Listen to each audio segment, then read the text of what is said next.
Let's play a game of vampire. This is my domain. And when you are here, you listen to me.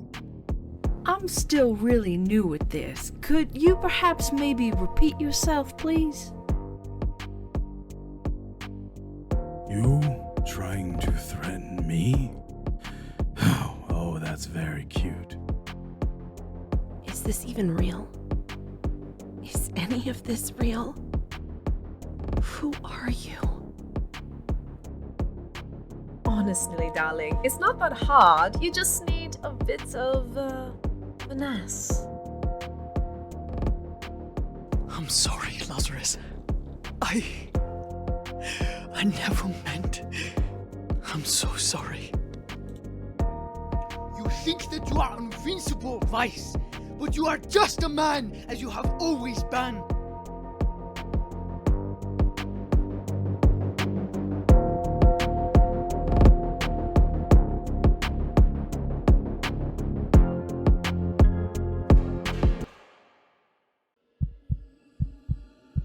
Let's play a game of vampire. This is my domain. And when you are here, you listen to me. I'm still really new at this. Could you perhaps maybe repeat yourself, please? You trying to threaten me? Oh, that's very cute. Is this even real? Is any of this real? Who are you? Honestly, darling, it's not that hard. You just need a bit of finesse. I'm sorry, Lazarus. I never meant. I'm so sorry. You think that you are invincible, Vice, but you are just a man as you have always been.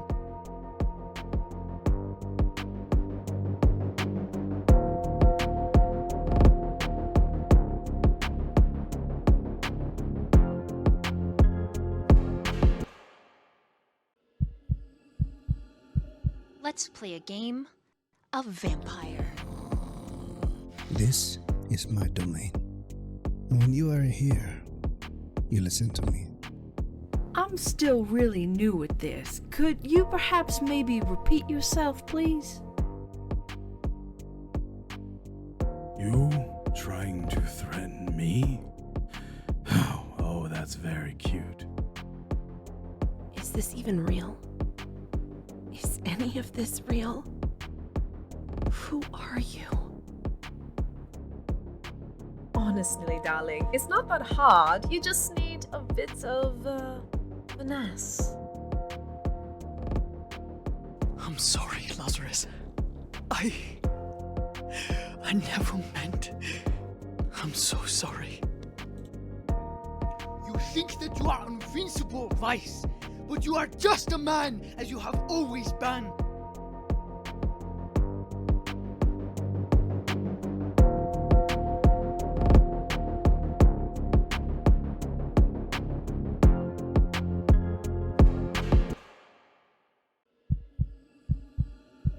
Let's play a game of vampire.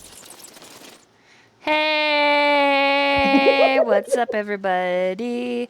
Hey, what's up, my bitches? It's your bitch, your main bitch, Void Doll. What's up? That's me.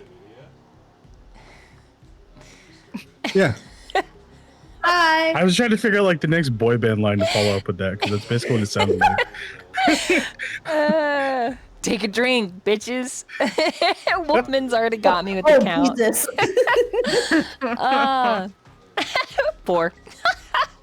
Hey everybody, welcome in. If you are curious as to the count during Fallen Throne on Saturday, I was a little bit drinky-dinky drunk.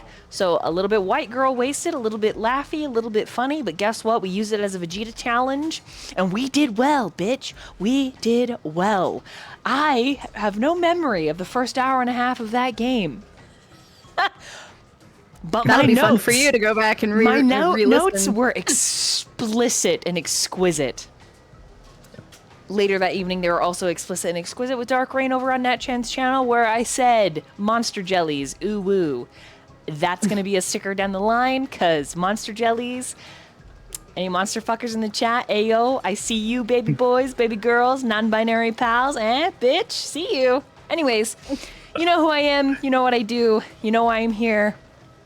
It's the autism and special interest for tabletop RPGs and role-playing / flirting with my friends, which, these are my friends. Let's meet them. Starting with Val. I thought you were going to say, let's flirt with them. He's like, food in hand, like, If it sounds like there's food in my mouth, because there is. Hello. My name is Valentine. I'm your and I'm playing Xirus, and I'm at 25% brain capacity. Welcome in, everyone. Food. Anyways, Viola. Hi everyone, my name is Spectre Zero, just your average time traveling dimension hopping android, and in this game I play the Viola Loveridge. Lovely to meet you. It's been a long time and I've missed you all so dearly. And passing it over to the one, the only, very violent one. What was your game? What were you? Castle? Oh, Rook, that's right! Chess pieces, got it. damn, man, what did I do? Just doing it on purpose in character. That's fair. Well, unfortunately for you, I am Kabi Nagami, your pirate music producer person thing. And I am playing the loudmouth man that's always getting in trouble because everyone wants to beat his ass because he talks too much shit. Rook, the one and only. I'm also deranged and losing my mind because I've worked a lot. So I apologize if I'm extra crazy. That's all I really got to say. Nat. Joke's on you. They actually want to beat your ass just because they think you're hot. Oh, my ass, dude. Annie. Anyway, hi guys. I'm the Netchin. I am a variety raccoon streamer here on the internet, and I play our good thin blood Jericho. And yeah, I mean, guess that's all of us tonight, so I will pass it on back to our storyteller. Hey, what's up, everybody? I still have my little co-host here that is not my puppy, but I have filed an HR complaint that he should become my puppy.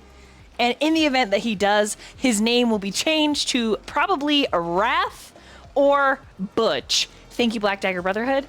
Regardless, if you hear any barks, it's just him adding to the story and the ambiance of it all. He is still growing his brain cells. Please forgive him. He's just a baby.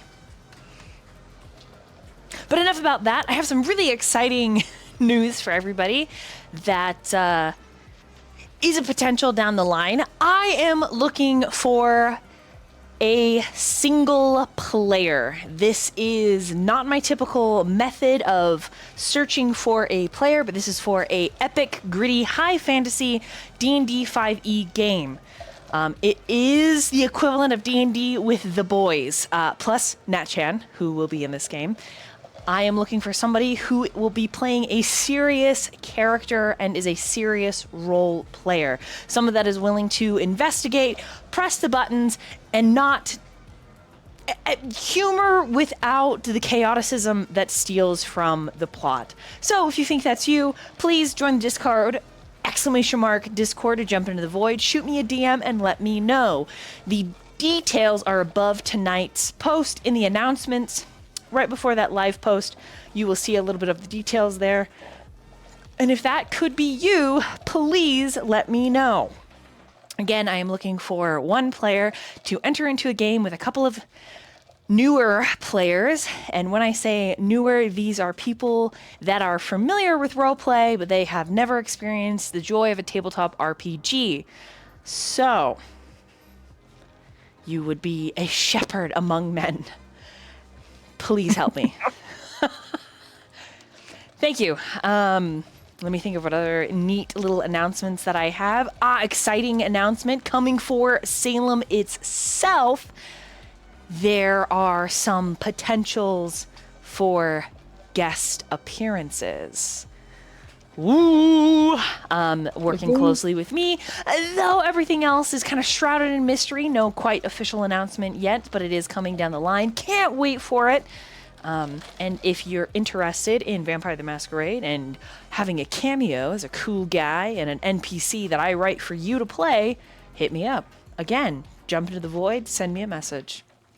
I think that's it as far as announcements. Beyond give all these wonderful people a follow, commission Val, help pay his bills. If you would like to, like, subscribe, and drop your Prime sub on the Twitch today. It helps me keep the light on, and it helps me feed myself and my dogs. I really, really appreciate it, as this is the shit that I do full time. I feel a little crazy. As far as credits for the stream, thank you Natchan for doing the art, thank you Midnight Crow, and Sly for putting everything together in a visually aesthetic and pleasing way. Any questions, comments, or concerns from any of my coterie? Nah, sounds cool. Yippee! Dope. Then without further ado, Natchan, will you stroke us with that goon of a recap? You do this on purpose. I sure do. I actually busted 11. All right.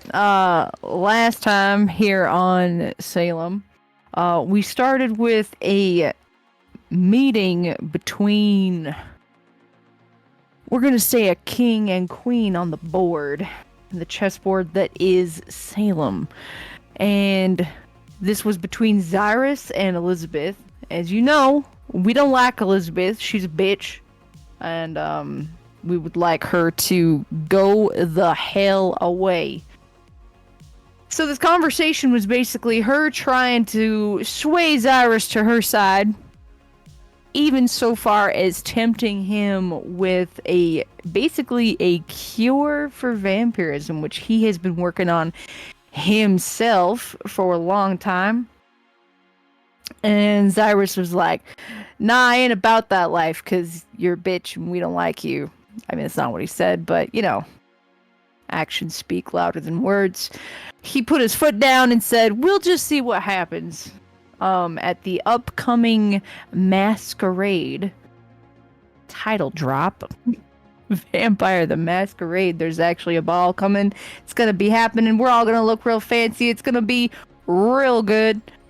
But after that meeting, where basically Xirus was like, nah, that's okay. We'll do our own shit. We moved on back over to the rest of the coterie, who finally met back up with Viola and Adrian and Carter, who went on kind of their own little side adventure to a nightclub, and Viola made a little she made a new acquaintance slash possible ally at this club, and upon reuniting with the Marquis and Jericho, Adrian was so excited. He was like, oh my gosh, we went to this club and we did this thing and I was dancing and no one realized I didn't work there until the end and I stole these heels. Marquis didn't seem very pleased with how his ghouls were being used. So, you know, the two kindred had a I like to call it a political tennis match. I pulled the panicking youngster that is Adrian aside because he was real unhappy and felt like he was in trouble, and the Marquis was mad at him, and I reassured him that it's okay, he's not in trouble, and he just needs to continue being a great little guy and do what he's good at, and good on him for getting a new free pair of heels out of that little job. After that conversation, Viola, who has a terrible tendency to leave the house entirely too hungry, her and Carter kind of went off into a little side restroom. They had a very interesting conversation and spicy feeding scene. No family restrooms were destroyed or ruined or marred in the feeding of this vampire. Thank heavens. And then we moved on back to everyone else that came back. Xirus and Rook and Bishop showed back up with the van, and they had the dog that this whole evening is happening because of. And the sun is approaching, so we can't take the dog back to Nox tonight. We gotta take turns watching the dog, aka I will be watching the dog and the ghouls will be watching the dog while everyone else has their lovely day sleep. And then I'm sorry, not the dog, it's a quote-unquote machine gun. We're machine gun sitting. And Marquis decided he was gonna go home to his family, and some shit be going on at his house because no one was there. Vincent's phone was there, but no one was there, and there was blood. But the rest of us are going to Xirus's house. We don't know what's going on at the Marquis. And that's what happened. Hope that all made real good sense for y'all. Yeah, no, it's great. Everyone can have a storyteller willpower. Nice. Hell yeah. Feel like I'm gonna need it. Okay.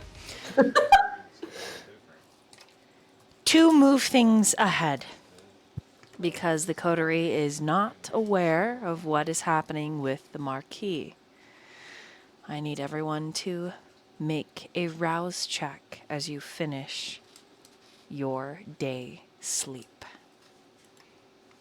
I'm aroused. Check. Yeah, man. You want to stick with that? You gonna go with that one? Yep. All right, cool.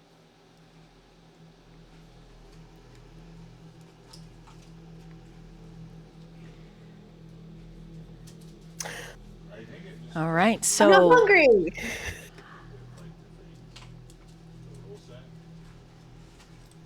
and Jericho. I'm working out. Hold on. My apologies.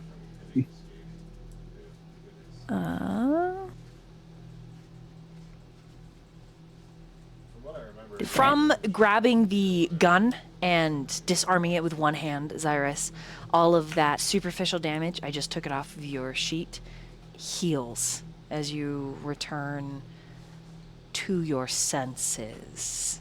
However, Xirus, we're going to start with you because you're the only one that didn't succeed your rouse check. When you awaken, you are at 4 hunger. God damn. I need you to roll a frenzy check.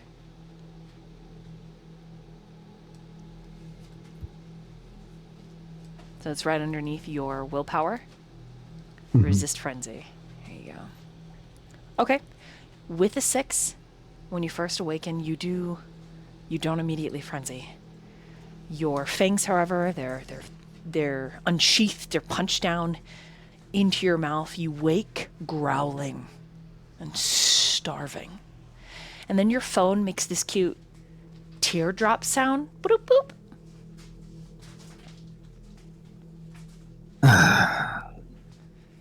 Oh, right. Where's my phone? I didn't check my phone. It is Andy. The tips of your fangs tingle as you remember the night spent with her. You are very hungry, Xirus. You are going to have to feed tonight before you're able to do much else. And then after focusing on her name, your eyes narrow on the short passage. I have acquired your target's location. Where can I meet you?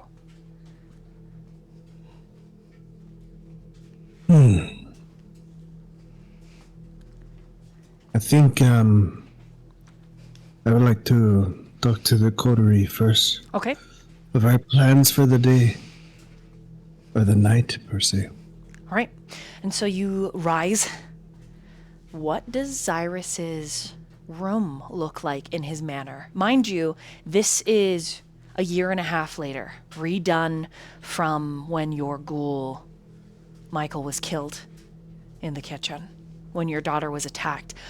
This is also after your daughter's memory was adjusted by Julia and Kadal. So what does your room look like? Is it different? Is it top floor? Is it bottom floor? Are you still staying in your study? I think he actually did wake up in his study. Okay. He struggles to sleep in his room for his own reasons. But his study, for the most part, looks the same. His big, very, like, heavy wood design desk, and bookshelves upon bookshelves around him. He, I think he would go to a mini fridge that he has where he would keep bags of blood and wine and such.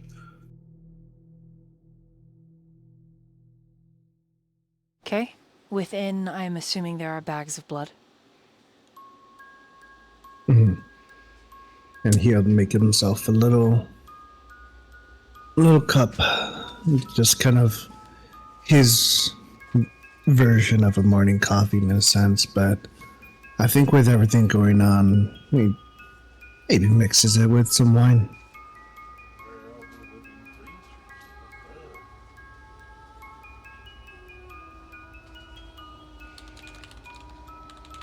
I'd like you to roll for me your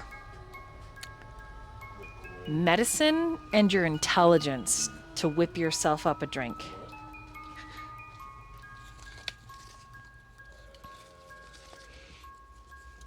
No, stop it. I don't know.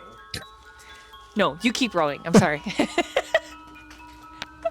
But that's wild. Is What'd you get? I'm so sorry. Holy look at it. shit. I need you to just look at it. No way. Yeah. I think if you don't use your willpower to completely re-roll, you're just so hungry, you fuck the wine and you just bite into the bag, suck it dry in a matter of seconds. And it's like, Yeah, oh, I think oops. I think that sounds accurate to his mind. Okay. His current frame of mind. What's the word I'm looking for? Yeah, frame of Yes. mindset, his frenzy, his hunger. So he devours 3 bags before he can sate 1 hunger. So go ahead and lower your hunger by 1. Yeah. And then you're able to actually make yourself a for fun drink. Hold on. I have to stop my co-host. Get out of there. Hey, no, badness. How do I? Oh, it's locked. That's why. God damn it. Give me this. Open your mouth. Open your mouth. Thank you. He's being bad. He's eating receipts. Bad co-host. Bad. Come here. Come get this dog toy.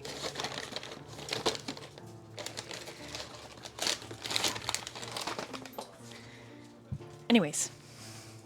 Yeah. We're going to, meanwhile, and slide over No. to the rest of the coterie. And I want you guys to describe us what your rooms would look like that you're staying in at Xirus's manor. Because I'm sure that Xirus has allowed you some leeway with these rooms and etc. So we'll start with Jericho. When you awaken for the night,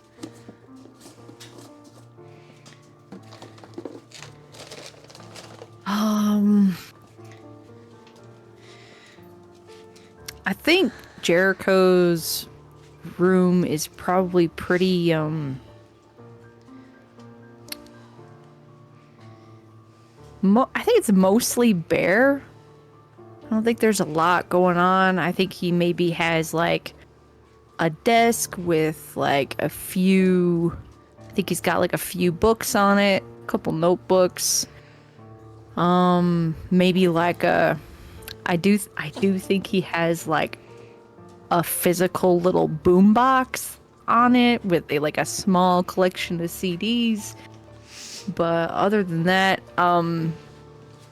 it seems really bare except for one wall. I think one wall is like straight up like conspiracy theorist red string situation. Damn. Yeah. Well, I mean, the whole because they've been trying to, figure out shit as far as Elizabeth is concerned, it's great. and figure out shit to get McCoy's his sister name. back. McCoy's and, name's on there. All kinds, all kinds of bullshit. Because his dad's missing too. So there's the list of people he's looking for and the mysteries he's trying to solve. Mm-hmm. And it's that particular wall makes up for the fact that the rest of the room is very bare. It's it seems super normal. You walk in, you're like, oh yeah, this room is normal. And then you turn, you're like, oh nope, it's slightly not okay person maybe lives here. But yeah, that's probably what his room looks like. He, I think, just had a nap, really, because he was assisting with the dog through the day. Whether he gets a reply or not, he's still almost forgetting about the conversation he had with Ash. He gets up and does his normal, just texts. You good evening. Actually find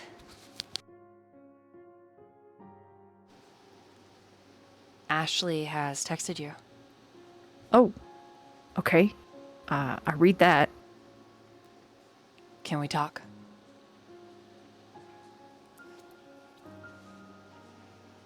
I will text him back.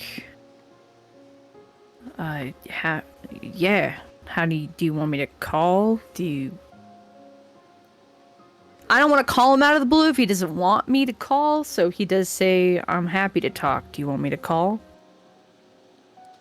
In person, is what he texts back. In person.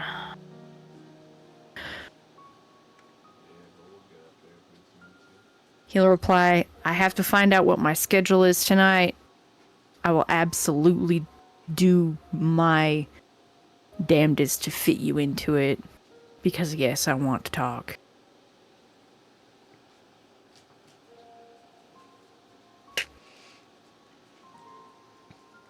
There's a little tag that says red. You see the 3 dots that he's typing, and he doesn't immediately type back. I will add, where are you tonight so I know where to go when I'm available. I don't say if, I say when I'm available.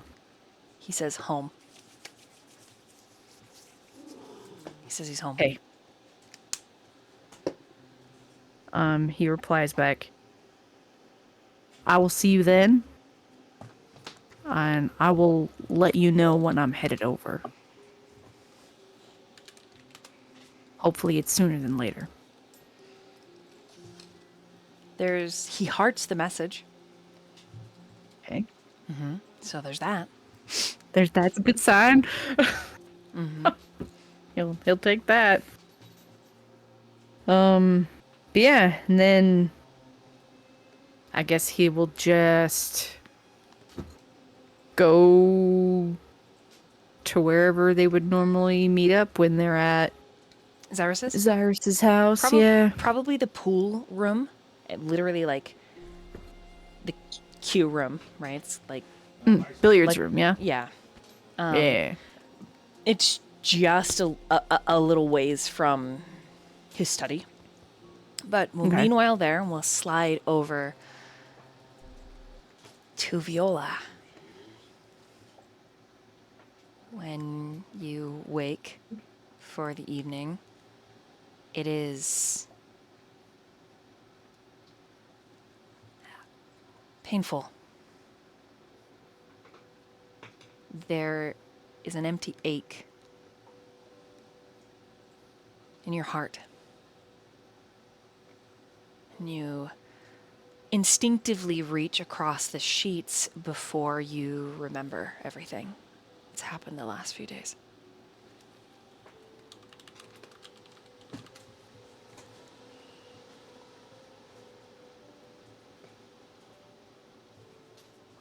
I feel like when you reach across the sheets, it's more she's in the bathtub and there's a small trail of blood leading to the bathtub. She's still in her clothes and she's just hugging these pairs of gloves. So she goes out to reach out and then she touches her face, remembering every cut and slice from the night before. But if that isn't enough, there's blood on the broken mirror, still broken. There's part of the mirror that's still gone, and some blood in the sink. And it's not a lot, it's just drips. And she touches her face, and it's still there. Face that everyone seems to either love or hate. And she gets up out of the bath.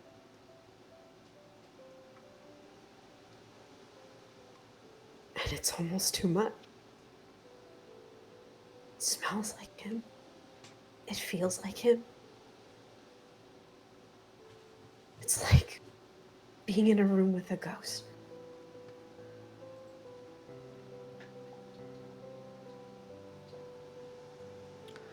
In the back of your mind, you hear a tisk, tisk, tisk. And when you force yourself to rise, and it's uncomfortable, your legs are still shaky, even though your hunger hasn't increased since the day before. It's just, there's a weakness there in your limbs. And you wipe at your face and you look in the cracked mirror and you see in the pieces of glass that still remain in the fragmented frame, Elizabeth looking back at you.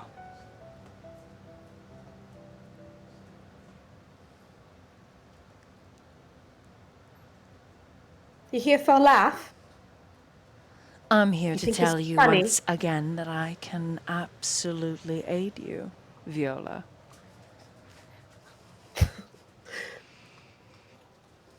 You're going to continue to try to delegate your freedom from me. You're going to keep pushing me in this rebellion. But you and I both understand that we only get what we want when we play by tradition. Look at you. Falling apart. Ruined. Hurting. You miss him. And you have every right to.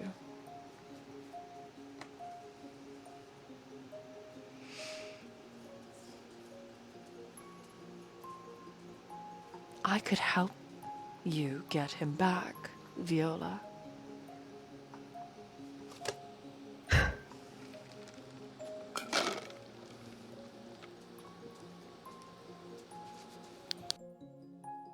Liar. Lies. I think you call me a liar so that you This is what you always do! This is what you did that time! And I gave you everything! Not everything. I requested you poison Vice Brown and you failed. So, in fact, that is a lie, sweet Viola.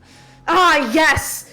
Ah, yes. I guess everything before that doesn't matter then. It didn't matter how many men or women I slept with. It didn't matter how much blackmail. That empire is partially mine because of the deeds I did and the sins I made for you. You're angry. And that's valid. Yes. Fair. But wouldn't you like to use the rage? Look around you. No. This is your rage pent up. This domicile isn't even yours, Viola. This domicile is in fact Xirus's, and you've broken it. You have defied a law of our kind. is clear as day. Sweetling, I understand the need for vengeance. I do. I know what it's like Stop it! to have that you Get love. out! Get out! Get out! Get out! Get out! Get out! I don't care your honeycomb words. Go ahead and roll a composure and resolve to try to push her from your mind. Okay. Boy. Okay. Ah, boy. Okay. This is not my strong suit. Very normal at this game. It's fine. Dear. Oh shit! Okay, that's not too bad. It's a bad. I mean, it's a 6. Okay. It's not bad, right? You are able, with a 6, to begin to push her back. But not before you hear her say, Viola, I lost my son. And there is nothing that will bring him back to me. And for him, I will drench the world in starlight and flame. Please, Viola, let me help you. Let's help each other. I was wrong. And then she's...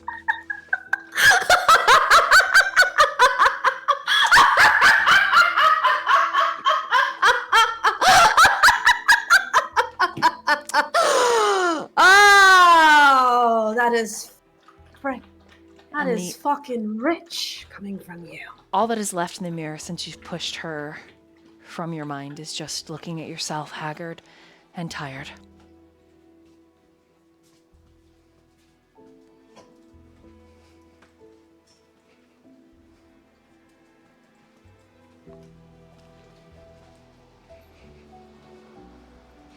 There is a gentle knock on the bathroom door. Click, click.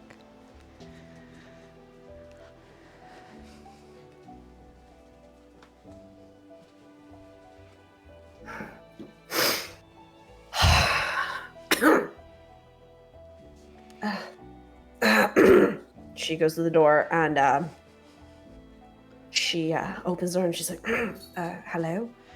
Kyler winces in a way that is almost imperceptible. You okay? I heard, and he tries to look past you. Last night there was... Do you move into his line of sight so he can't see the mess that the bathroom is? Absolutely. Yeah, I absolutely move into his line of sight. Right. You're bleeding a little bit, right? And he reaches up and he brushes the cut under your eye.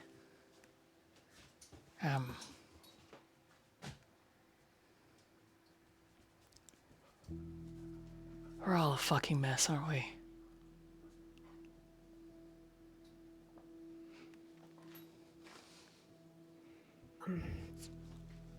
Yeah, Kyla. Sorry about this. I'll clean it up. Who are you, were you talking to somebody just now?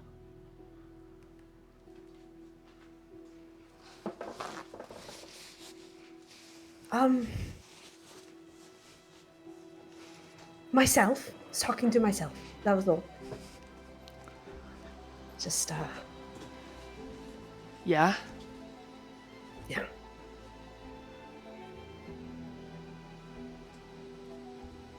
Yeah. Okay. The shadow.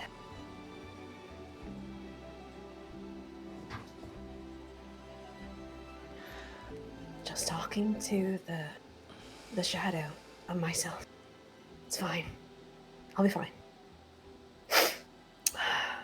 I guess I should I'm in these old clothes. Oh God, I'm still dressed from yesterday. Oh, good heaven's sakes! I'll get dressed and I'll be down there in just a minute. I mean, I've smelled you smelling worse, so, you know. Yes, darling, but I have a reputation to keep, and there's a lot of preparation to go by for today, for Elysium that's happening in a couple of nights, and I still have to make a couple messages. There's quite a bit to do, so I should get to it. He turns a little bit to the side. So you can see his profile, and then he pauses. Viola, a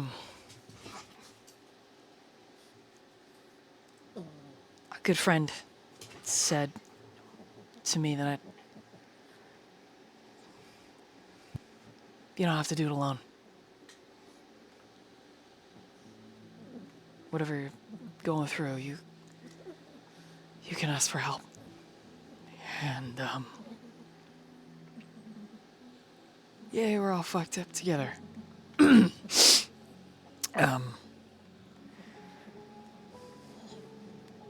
He just bites his lip and then nods at you.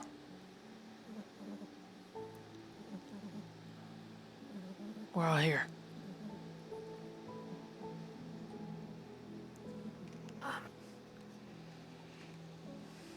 Viola nods. Yeah.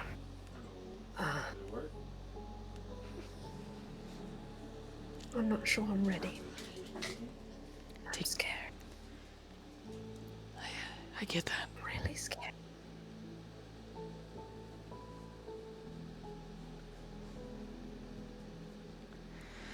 I don't... He reaches across the distance and takes your hand, gives it a squeeze. Nods at you once. I get it. And then he lets you go. I fucking get it. Yeah. And, in that moment, she wraps her arms around herself. She's like, right. Sorry, yeah.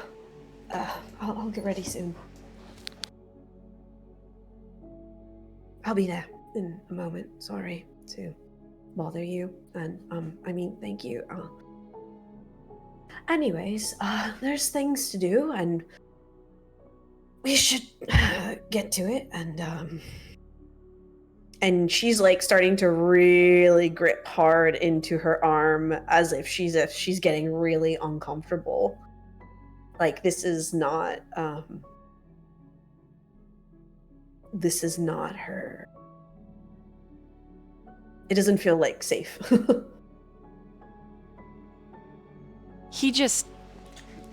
The look that he gives you is just raw understanding, and also you can tell that he's being such a fucking hypocrite.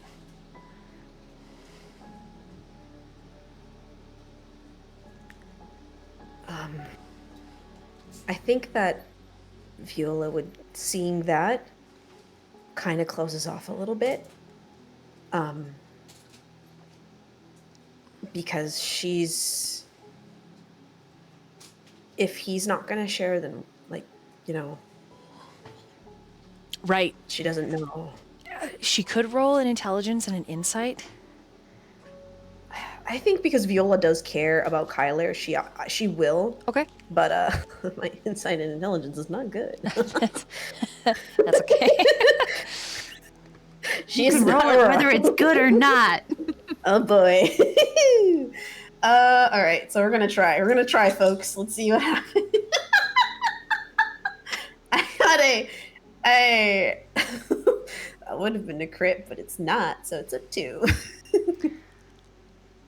With a 2, this is just from like the human days, right? Like sometimes helping other people helps you, and maybe, especially the quote that Kyler said with a 2, absolutely Jericho. There's no way, Viola, that wasn't Jericho. telling Kyler that shit. So maybe Kyler's attempt to assist you in a way is trying to build a bridge so that he can talk about his shit. But he is quite sneaky, like you, and has a tendency to hole up, break himself, like you, and not ask for help.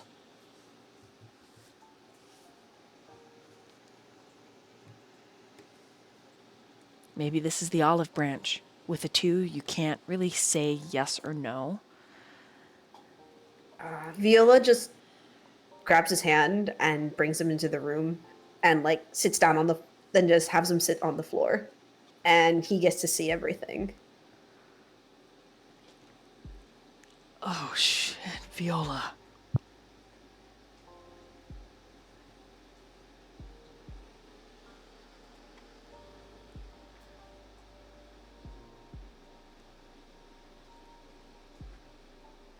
And he would see the bed is like weirdly made, which, and if anyone knows Viola, her room is always a mess. That the room is unusually tidy until you get to until you see the drops of blood, and there's just blood, like there's drops of blood everywhere. It's not like oh my god, there is a murder, but like it's just tiny pieces of blood, as if like shallow cuts were made.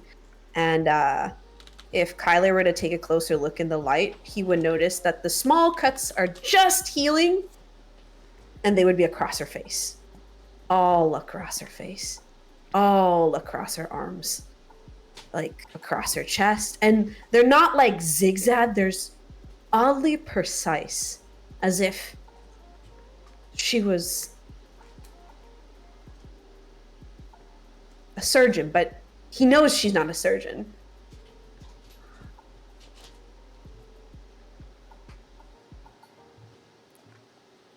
He takes it all in slowly, deliberately.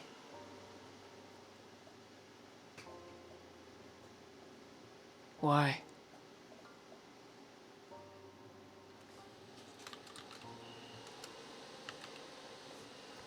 Why'd you do this?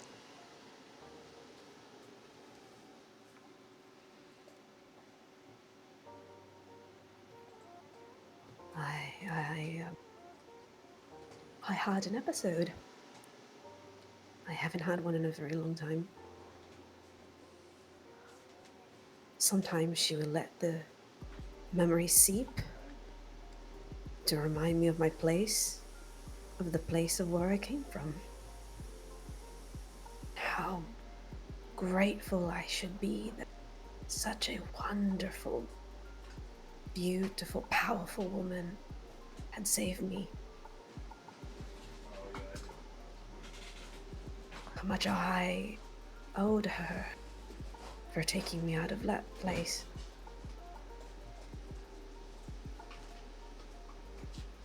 You see, I didn't get a choice of this life, but unlike, and when someone asked to save me, I said yes, not realizing what I was agreeing to. And when I woke up, I was in a small, dark place. Couldn't see anything. It was like that for months. And then I remember the first time I woke up on a surgeon's table, and I told me how beautiful I was, how perfect, and started cutting.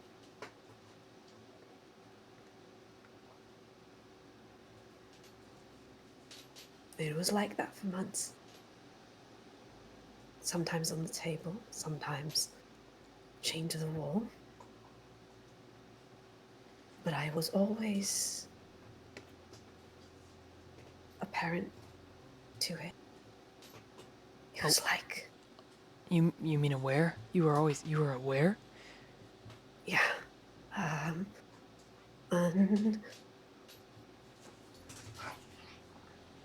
every time he had this look of love and affection as he touched me and he hurt me.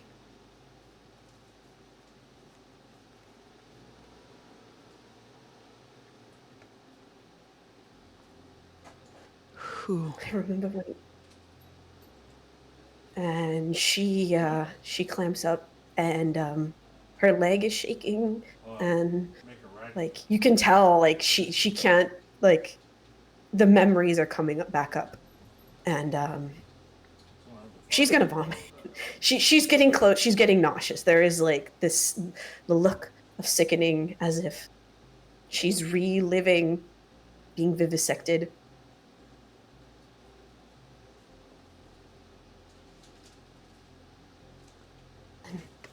And since Kadal left, all I remember it now.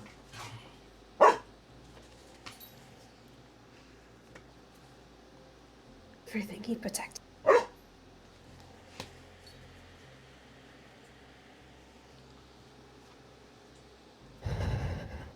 He wraps his arms around you, and he just...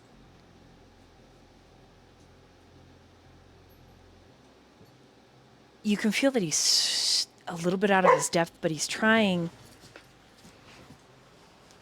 to be firm and stable. He's shivering, and you think part of it is rage and fury on your behalf. And she's shaking, like he can feel, like he couldn't like see, but like the small tremors, but now she's really giving in to those shakes, like that fear you feel. Then you need to talk to Xirus about if Kadal kept these episodes at bay with everything that he can do as a kindred, then you've got to talk to Xirus. You can't, Viola. And he tucks some hair away from your face. Viola, God, fuck, what?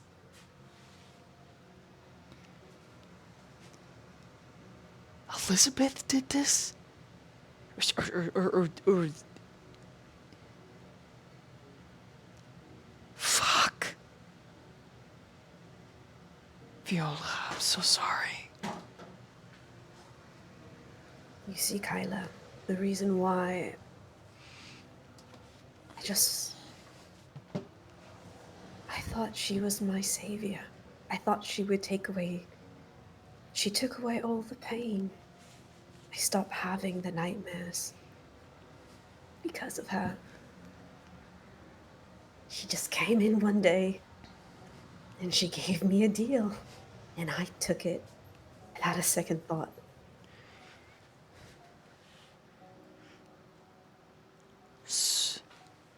And I praised her. I thought she was everything. Smart, beautiful. Just this. She was like Apollo, Greek god, just shining.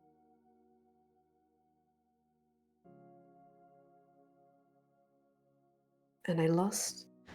And with each thing I learned about how to be kindred to what I was. She saved you from the person that did this to you? No. She set a trap.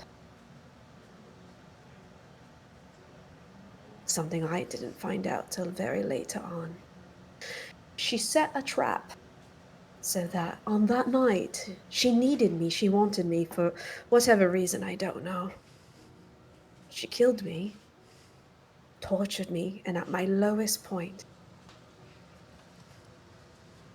she came in like a knight in shining armor, and I didn't know any of the better.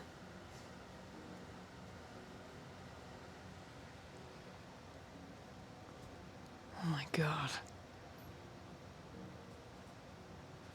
And it wasn't until later that I found it out. And then when I met everybody, I thought, these are fucking lunatics. Everyone was so weird and cheerful and wanted this vice. And I was like, how could a kindred love?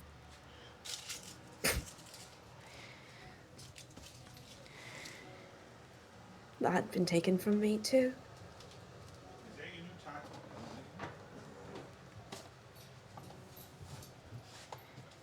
At that point, I realized when I was with Elizabeth,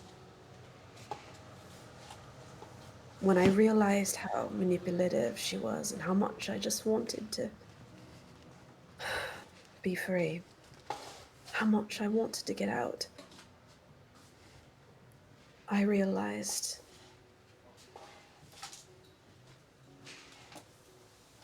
I had not forgotten God. God had forgotten me.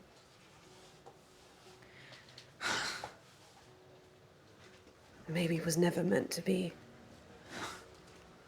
Maybe I was always meant to be the daughter of a whore. Maybe that was just my fate. And then I met everybody else and I thought they were crazy and weird, and I kind of liked them. And they showed me that life could be different. And I slept. He cried, he mourned. When at the penthouse. And she nods her head. Elizabeth used you for that. Yeah. He exhales and he pulls you close, kind of like a brother. Puts his chin on top of your head, just kind of holding you against his chest. Fuck, I'm so sorry, Viola. And Viola is shaking really badly because you can tell she's fighting the tears.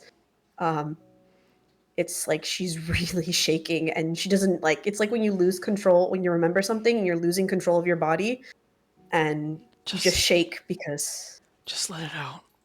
Okay. Don't hold it in. Just. Fuck.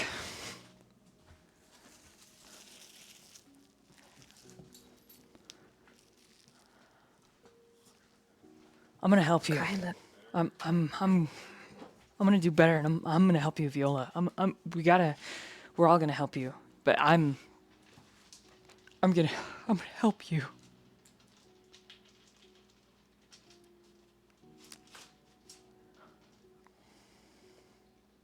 And she just calms down, and it's kind of like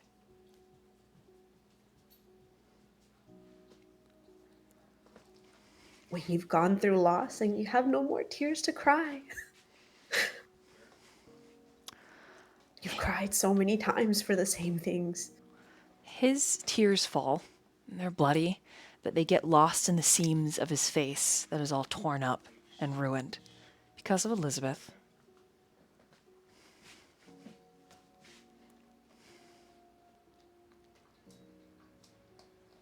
He just keeps repeating he's sorry. And he's gonna help you.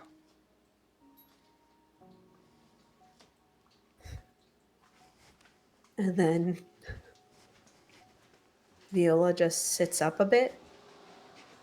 And she says, looks him straight in the eye, says, if you want to help me, just live freely, unashamed. You're my family now, and I want you to be happy. That's all I ever wanted. And if I know all of you can be taken care of, that's enough. Yeah. Fucking fuck that. Fuck that. We're fucking killing that bitch. Oh no, she's definitely gonna say. No, sorry, Viola doesn't say that. The player does. He says, fuck all that. And he's wiping his face. Fuck all that fucking living happy and free. Fucking fuck that shit. She took my husband and she ruined you and me. Look at my face, Viola. Fuck that. This cunty bitch, this fucking motherfucking cunty ass bitch ass rolling motherfucking bitch is gonna die. He just hugs him like a sibling would, like when you give him that like hug his head, you know, and she gives him a kiss on the forehead, and she says, anyone who looks at your face and doesn't see the true value. I'm in an who ugly you are. motherfucker now, okay? Like, You are not ugly. Viola. And she, so this is when the Torador part like comes out of her. She's like, she touches him. She's like, "You're beautiful. What are you talking about? You're stunning." And it's this entrancement, and she's hyper, like that hyper fixation in that beauty and seeing all that He is palms your kind face and pushes you back. broken. Stop that. You're doing that weird you're doing that weird Toreador thing. Fucking quit it.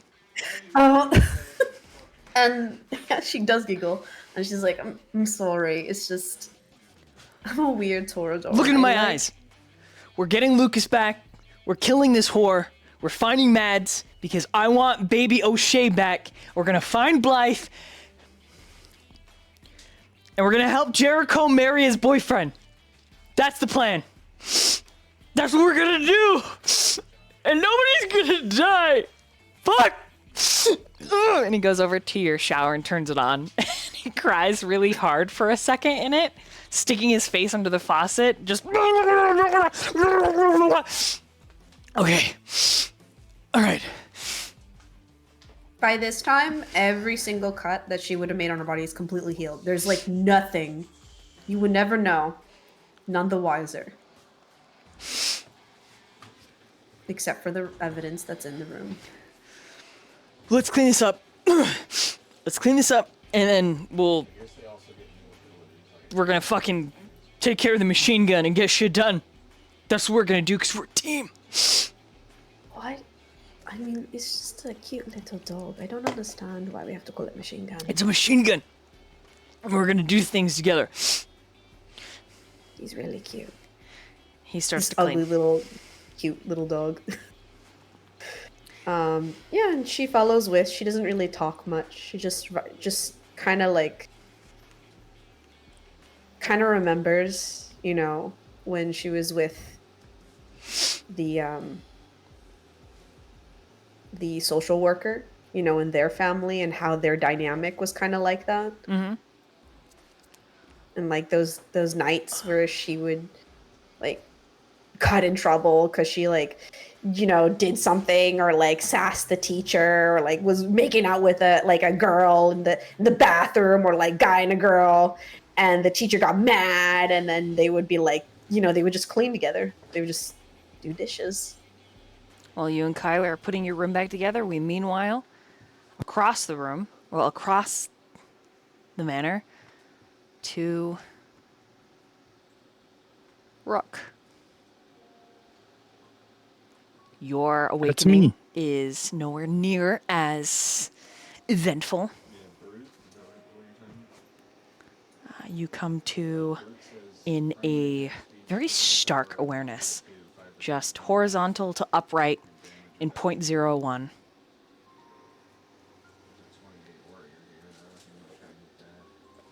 What does your room look like that you're staying in?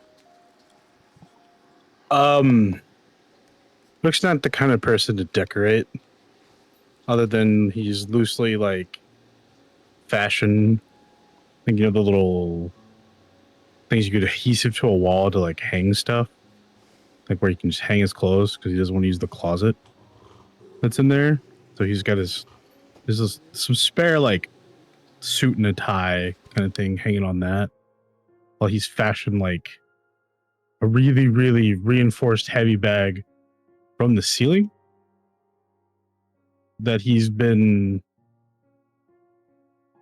periodically just,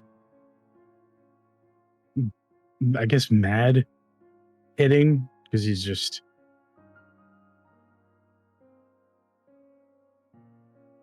the situation with Elizabeth, it was like a slap in the face.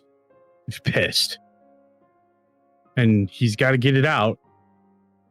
And when he gets angry, he wants to bite somebody. And I mean, like not in a good way. He doesn't want to go out of his room until he vents that anger, trying to not like angrily yell and wake everybody up. It's just sustained. Just he's venting his anger out via just training, like he was taught. You know what I mean? Even though he's got one voice in his head saying, "We need to go kill. We need to eat. I'm angry. I'm pissed." Well, the other one is, "How can that bitch just say those words to me and not think I'd be fucking mad at her?" And I mean, I could have just stabbed her right then and there, but then I would have been bloody paste on the wall. Then people would have been upset. Then I would have been like, well, I'm fucking dead now. I can move on in the afterlife into the nothingness. And it's just like, it's like ricocheting inside of his brain. And he's just, his eyes twitching as he's just slowly punching the fuck out of this bag. And he just can't, like, come home. He can't ground himself. He's just like compulsed to just fight.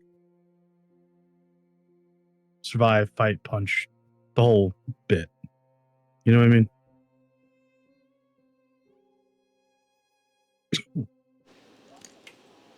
So it takes a moment for Rook to gather himself, and one by one, unless there's anything else for Rook. Nah. Okay, anything else for Jericho?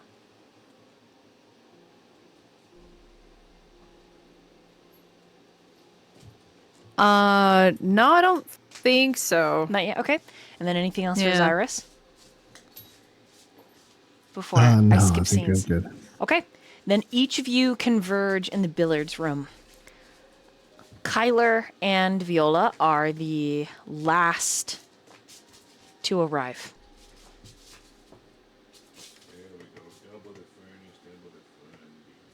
By the way, Viola would have made sure that Kylar switches clothes.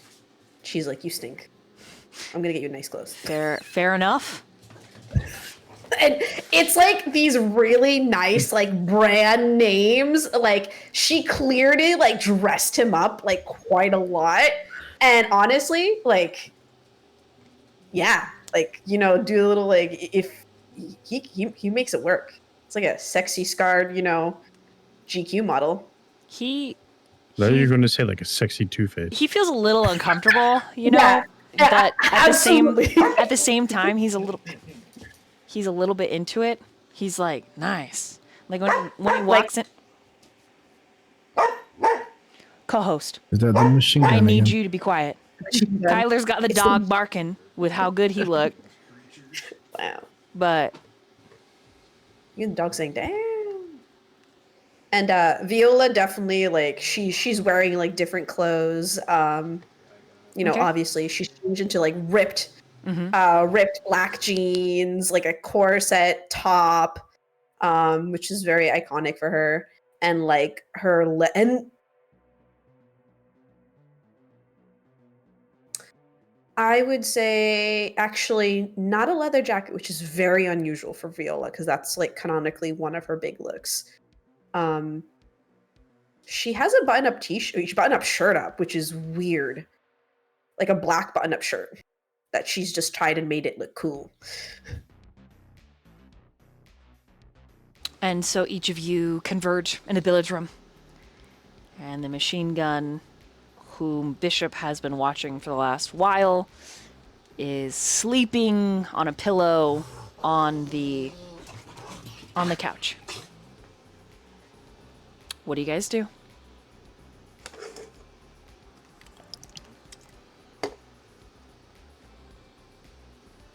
Evening. Yes. Hello, everyone. I hope you got good rest.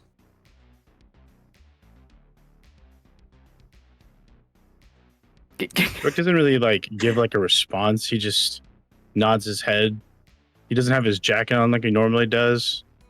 He doesn't even have like his weird apparatuses on. His hands are wrapped in like medical tape.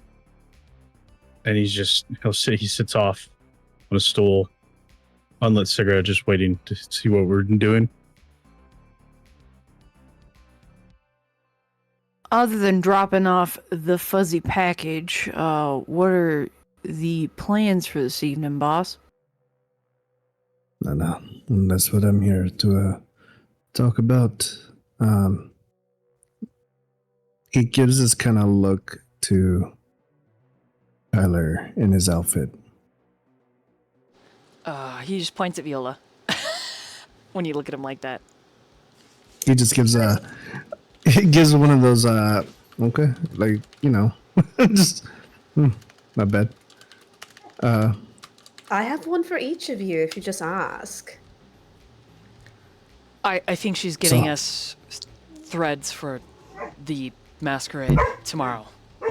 Yes, I've already made the orders. A little bit of Tom Ford, John Ford, a little bit of Gucci, you know, Chanel. I would think Jericho's going to look lovely in Chanel. I believe I already have my attire. Viola nods. And your colors? We're all gonna wear them, right? Yes. Well, let's put everything on the table that we have to do. And Kyler pulls out a sticky notebook, and he lays it down. Damn. Smart. I used to do that. It's slightly, it's one of those oversized, like, sticky note pads. And on the top of it, it says, "Kill Elizabeth." So, we know we need to find Vice. We know we need to find Mads. Well, we need Vice to find Mads and Blythe. Right. So, And there was that book, right? The book that Vice had that was burned, and then there's another guy that has the book that we need to get Mads. But Vice knows where that guy is. He does. yeah, the guy's name was Magnus. Right. And then the machine gun we gotta give back so Alistair isn't a bitch. Right, because he did threaten to be on Elizabeth's side if we did not return. Right.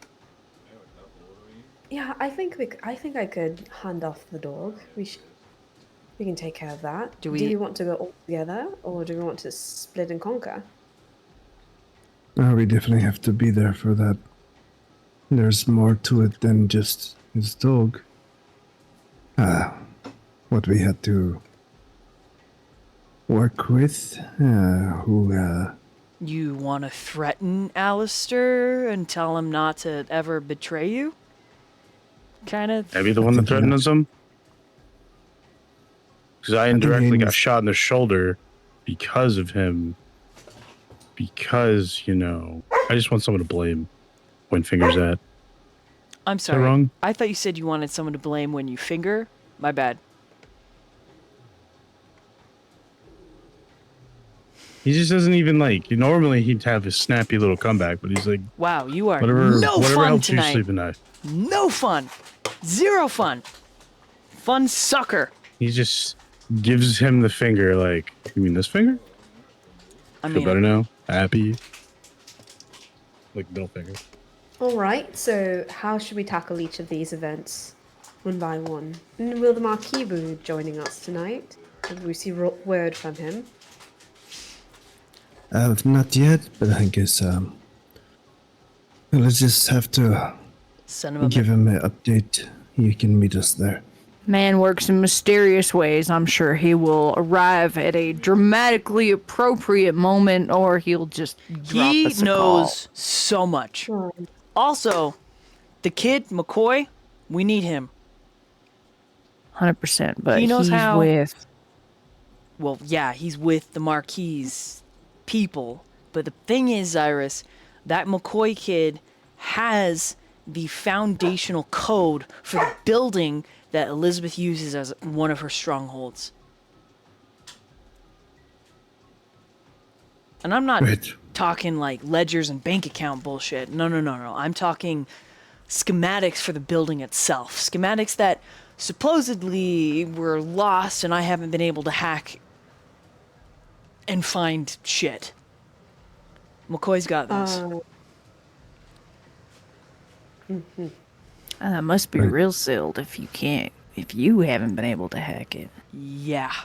It's because I was fighting against McCoy and a whole fucking team of people that Lucas used to work for or with. I'm 80% sure.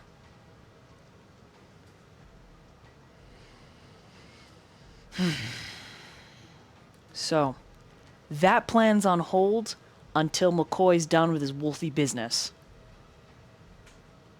Basic training. Yeah, puppy daycare.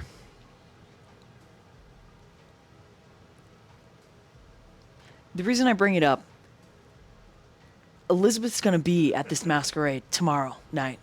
She's gonna be there. And so are a fuck ton of other kindreds. And do you want to know what we know that she wants done? Obliteration. Death. Kindred kind. Poof. Bye-bye.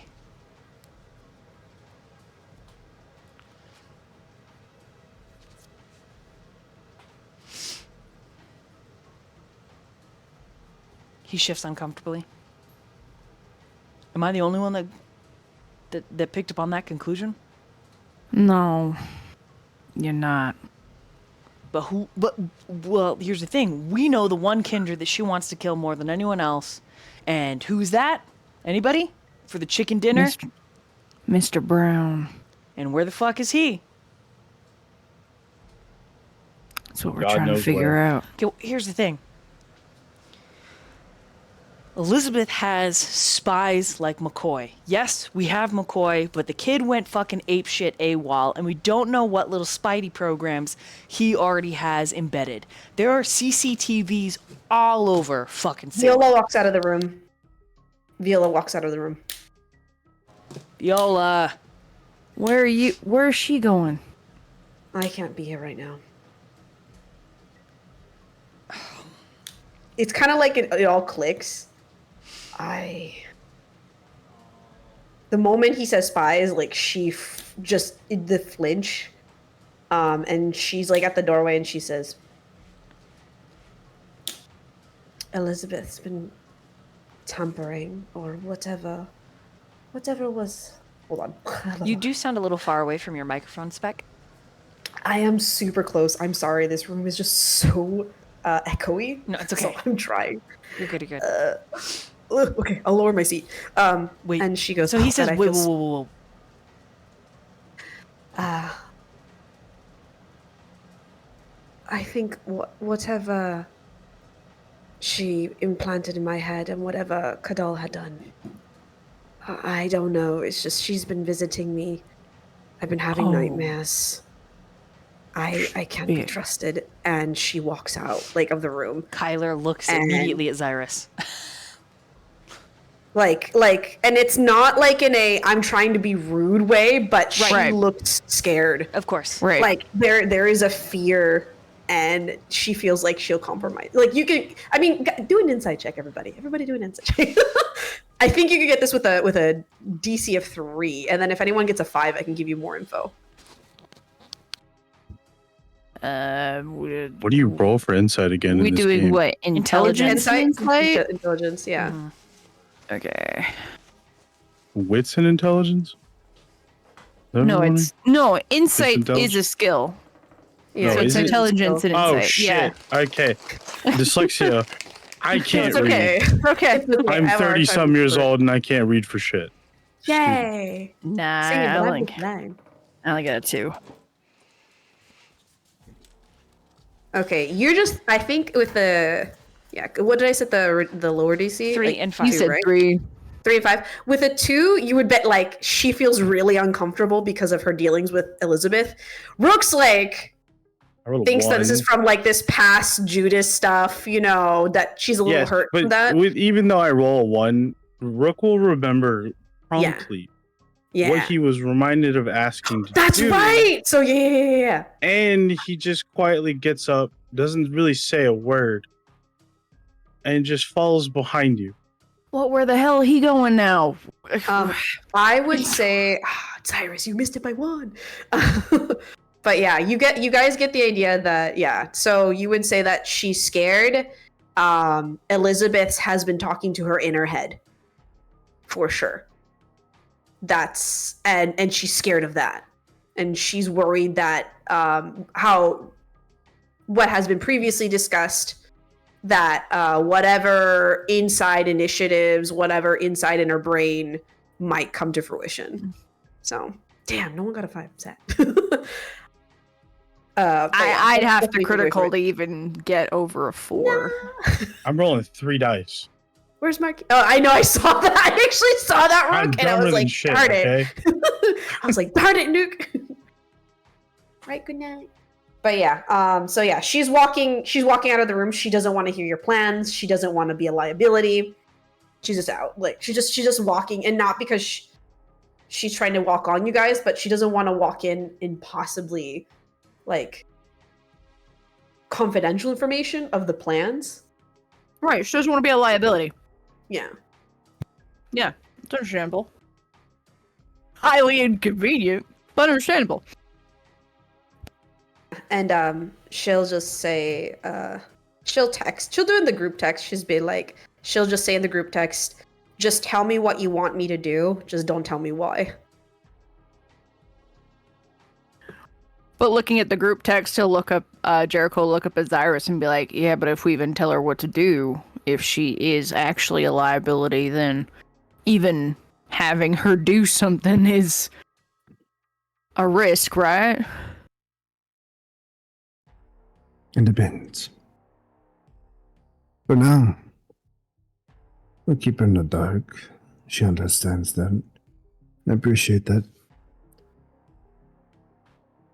This could also be until we figure out the way around it. We can use it as a tool. Misdirect. Also, she does send a text to Xirus, and she's like, because again, she doesn't know about the spell part. She's like, I'll still keep my promise to you as much as I can. Our deal is sealed, like, in blood and magic.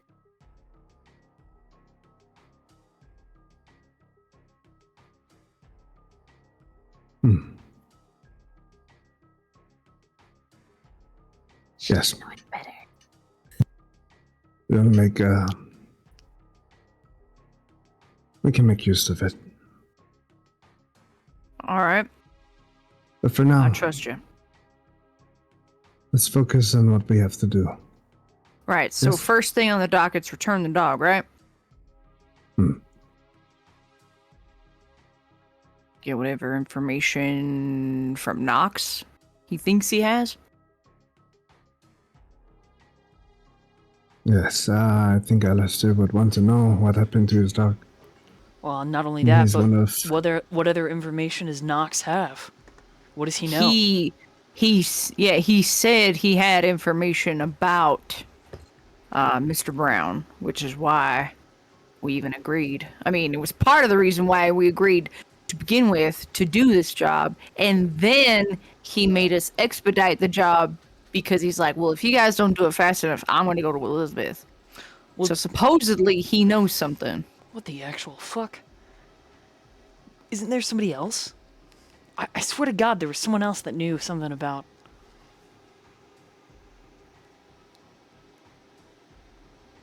Was there no one?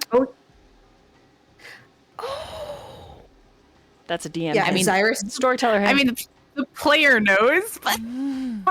Well, Xirus had hinted that he's working on it, so we don't know, like, exactly. Yeah, we just don't know who Xirus has on the job.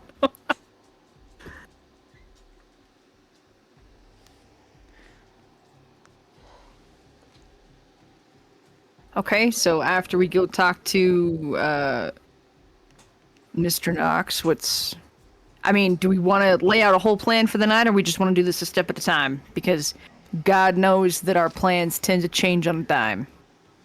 Yes, the information he gives us could completely change the rest of our day. Perhaps we start there. Okay. I know that what we're doing is, like, super important, and I'm 100% on board. You know that. I do have a personal errand I need to run sometime this evening. I would like to do it on the way there. Do you want me there for the transaction with Mr. Knox, or can I meet you afterward? If you want me there, I will be there. I will do that first. I think with our friend with all the names, with him not being around and we can fully trust Viola, I think the more people we can trust here, the better. Until we know where our friend is. All right. I will be present for the transaction then. If you need to, though, do this before and then I'm sure we can make a time.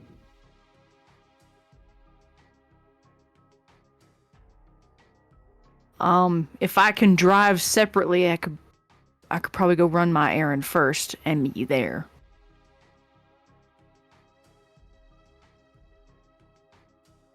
Very well. Thank you. I mean, is your errand fast enough, or what are you doing exactly? Squinty face. I just gotta go talk to someone. Uh-huh. He gives him the eyes.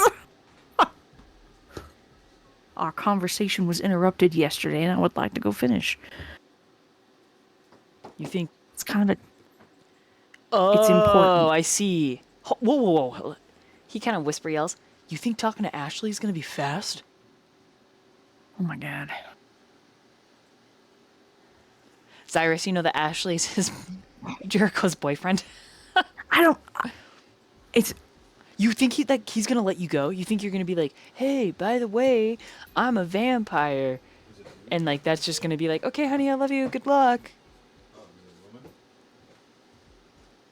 I mean, I already dropped that information. Yeah, I know, last but night. so you think that the processing is going to be any faster? What if he wants to sleep with you? Oh my You gonna deny him? You gonna cock block him? Dude, you gotta be emotional about these things.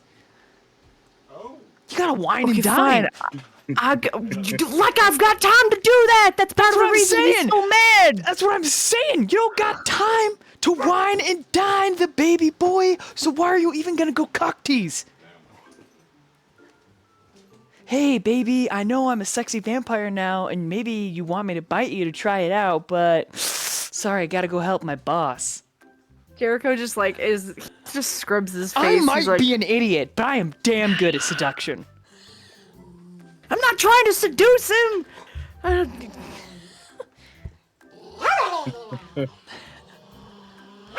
You should be like that Pomeranian. Well, then what? Do I go? I mean, I could go after, but like I don't know what we're doing after. I'm trying to fit all the important things into the night, and he's just as important to me as everything else. Yeah, of course he is. Of course he is. But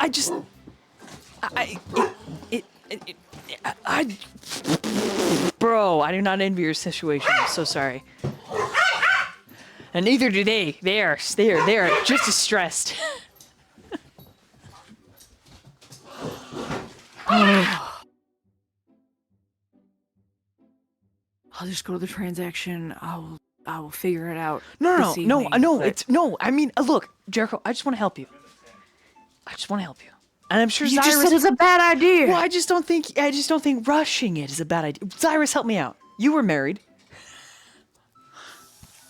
I'm not trying to rush it. I'm just trying to show him that when he's like, "Hey, I would like to talk in person." Yeah, that's that's important to Maybe me. we should all go to your boyfriend's house. No, we don't need to all go. What if we waited in the car? And then we're the asshole, not you. Xirus, what do you think? For the first time in a hot second, he seems like he's out of his You were element. married. Come on. I'm real sorry. I know that this may not seem really important on the list of important things that we're doing, but it is very important to me. I'm just trying to make it work with everything else that we're doing. I'm sorry if my priorities are a little fucked right now. Jericho. No, they're not fucked. I'm trying to help you out. You definitely should go show him that you support him and you're willing to talk to him in person. Hey, you dogs of Xirus's, stop fighting. So mad. The machine gun is just, he's attacking the pillow. You don't know.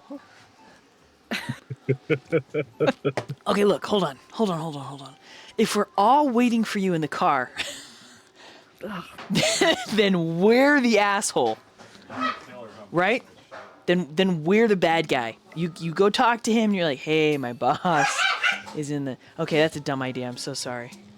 Yeah, I don't really like that idea. Because, you know, the whole...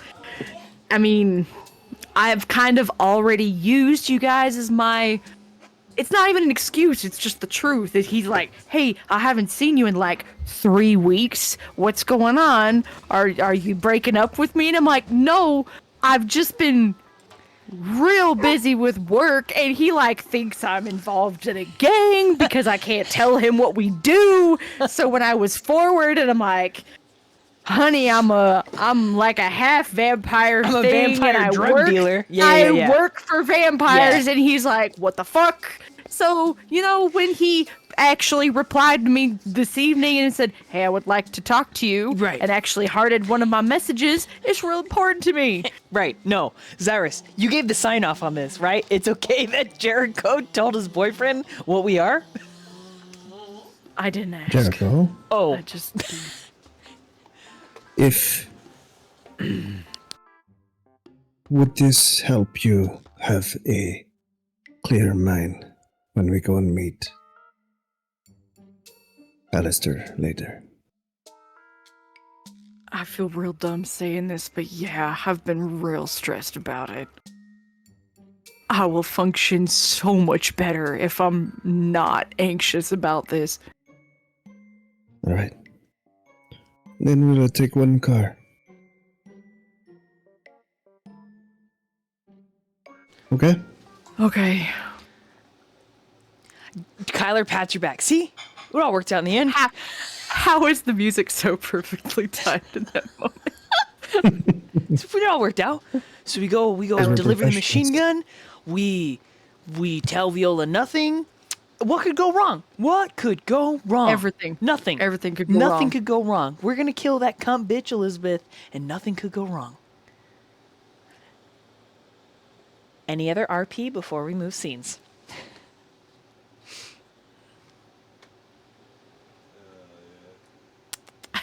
Jericho's just like, oh god, Rook I can't believe I would just doubted that. Find Viola wherever she walked to, Okay. and just tell her, or ask her, is this the moment where I'm supposed to fulfill my deal and put a bullet in your head or a knife in your throat? You pick.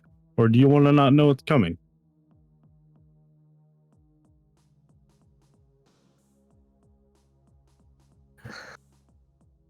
Charming as ever, Rook. I believe it's better if I don't mince words. But in all honesty, I think it's better if I don't know it's coming. I don't know what'll happen or what I'll do. The element of surprise would be quite useful. He's over here with like his little notepad, writing down like a couple of different things of strategies to deal with you. That makes sense. So just in case, I'm not very strong, but I'm very fast. the matter of fast, you have this weird ick thing that you do that I don't like. Oh Where yeah, you- I'm very good with my tongue. And she says that like almost as a joke, and then realize she's kind of like half joking, half serious. Like it's this weird like.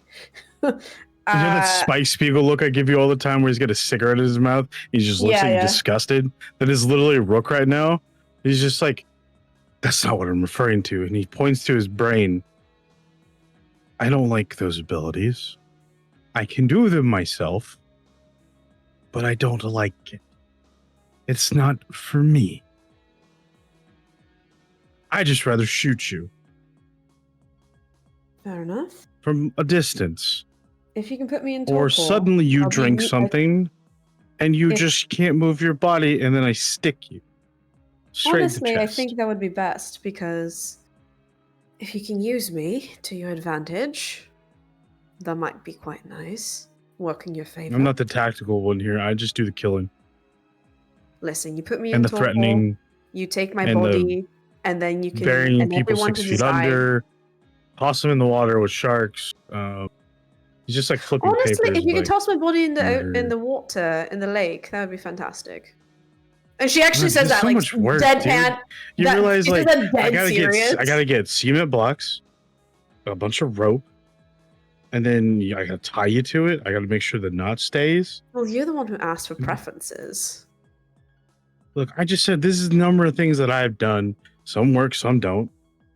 Last time I kicked a dude in Nevada acid. I was in this weird warehouse. It was work. It was gross. Burned my favorite shirt. Ha ha ha. Very funny. I'm not, though. I am utmost serious about all of this. Well, I'm just then making don't sure tell I me how didn't you're need to gonna do it. deliver on the deal. I'm just Right listening. now. Listen, I'm gonna let you decide on that because I don't want to know. And there is a bit of panic. Like she twitches. Like And in that moment, your panic and your twitch, something behind Rook's eyes that just, you feel an uncomfortable smile. It's not coming from Rook. And it's just something's just it's just like, it's rubbing its evil little hands, picking up on him.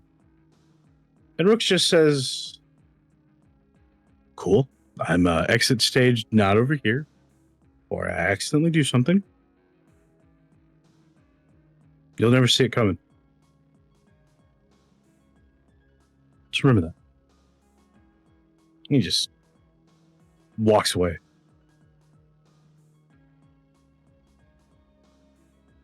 And she looks around the kitchen to find where Kadal would have his stash of knives. And he hears you rummaging for knives. It's like, a knife ain't gonna stop me. They are Xirus's knives, quite sharp, fundamentally so, and they also seem like normal house kitchen knives. Are they coated in silver? They are indeed. Okay. You do stab you? You think I'm a werewolf too? That's fucked up. That doesn't mean silver can't hurt you. And she just keeps it there on the kitchen table. Like, very obvious. Easy to see. Like, she's... And then she kind of walks outside a bit, and there's pacing. She's thinking, and she checks her phone to see if there's any replies or any more texts or anything else that she needs to deal with.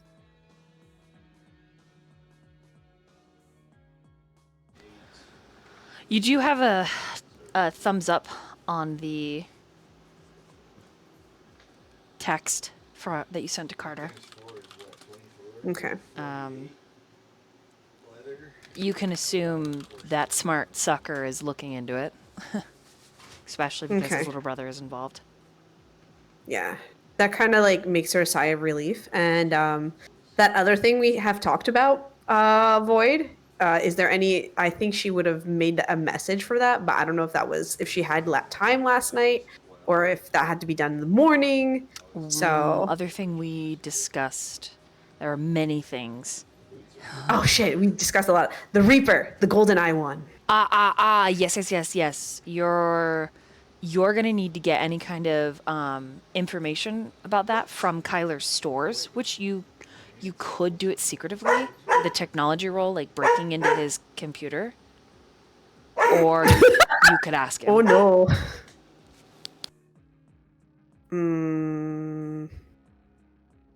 Yeah. She would definitely ask, so she's probably just gonna wait on Kyler for that. Okay, noted. Then we will Any other roleplay between the two, Rook and Viola? No, he wandered off somewhere to smoke a cigarette. Okay, then we will, meanwhile, over to the next scene after this short bathroom break. Don't go anywhere. We'll be right back. Pee break. Oh,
Hola! We have returned from the place of rest. Of peeing. Did you just say Porcelain throne. peeing? Oh yes, we Oh, did do yeah. that. We did pee. we did do the pee pee, and then we did yes, the yes, pee. we Mhm. did yeah. We can got get the drinks. water. Mhm. Yes. Yep. Mm-hmm. Yes, that. All right, cool. And the snacks. Yes, and so the coterie makes their way across town to a comfortable, mostly affordable, old apartment complex where Ashley calls home. I did text him to let him know I was coming because I told him I would. Okay. And so inside the van driven by Bishop, what is Xirus doing on the way there? Xirus is sitting in the back seat, and he has a cooler, one of the smaller ones that has bags of blood because he's been hungry and he needs to have himself sated and his mind at ease and focused. So he's taking his time to focus on just kind of feeding right now. He is sucking down bag after bag. All right. And what is Rook doing in the van on the way there?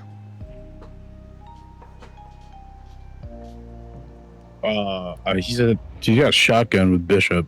As Bishop drives, and he's just staring out the window, not really jabbing at anyone, making any slight comments. Okay. And Miss Viola. Viola's probably going to have a texting back and forth with Kyler. She's trying to find info on this man that she's met before with Mads in the bar scene, for all those who have tuned in from there. And describes him as like this guy who has like the aura of death, has one golden eye as best she can tell, very rugged looks, dark hair, very tall, has the swagger of a cowboy, and kind of asking like if he can find anything like rumors, whereabouts, whatever Kyler can get his hands on. Okay. The minute you talk about the raid of that that bar, Kyler texts back with a news article, and it is the same club that was raided by the Second Inquisition. And he just says this one. Okay. She nods her head. Says you got because it. we already we were already told that Elizabeth was in contact with the Second Inquisition, right? Because that's what we had learned. You have a photograph of her with them. Yes. Okay, perfect. Excellent. And so his second text back to you is, why do you need this information? Should I be worried? Should I tell the boss? And she says, I met someone who could be useful. He gives That's you, all she says. Gives you a squinty face. And she's like, he's someone who might be... actually, would she tell him that? No, because she... Okay, question, DM. Viola doesn't know that he may be related to Lucas, right? That is completely... I don't think the coterie knows that. Okay. Yeah, and so she's like... Lucas never told anyone other than Mads. one person. Yep. And that was Mads. Yeah, and I'm pretty sure she didn't say anything, so... okay, good. Thank you. I wanted to... Because, again, sometimes I forget. Okay. So she just says, like, yeah, he just had this... She's like, I just, like, have a feeling that it might be someone that could help. That could help. That's all she says.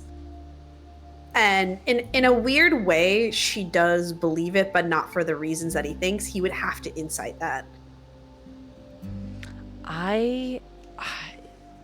Is he gonna? Let me see.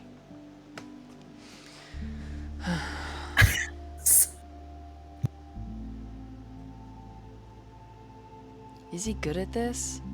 Hold on. I mean, all right. Let's see.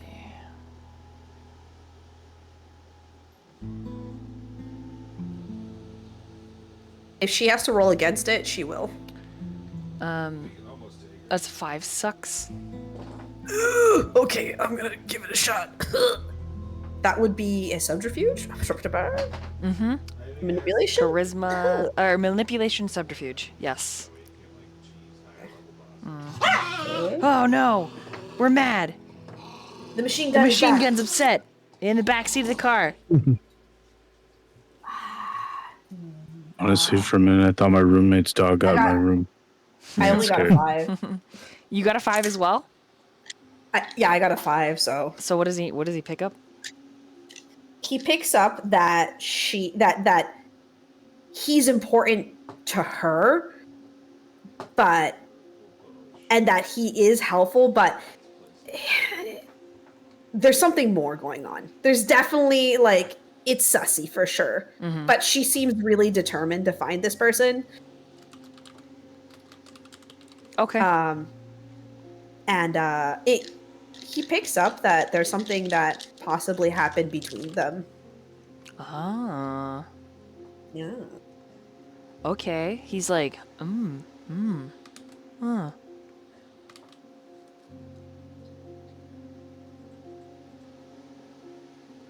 Okay. Then,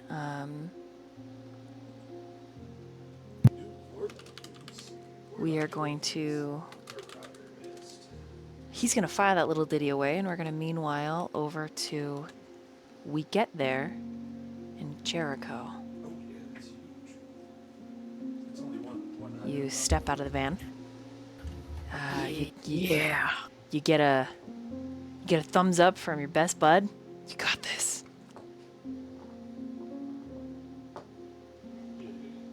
He gives an anxious thumbs up back. You got this. You got this. It's like, is that like that nervous one where you're just like, yeah? Yeah, yeah. Okay. All right.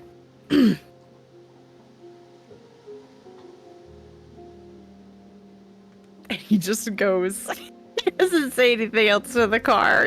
Like the people. He's just like, okay, I'm going.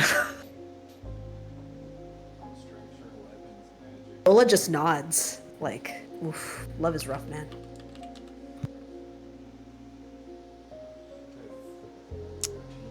And I'll go knock on Ashley's door. He answers after the initial series of knocks and looks behind you. Hey. Hey.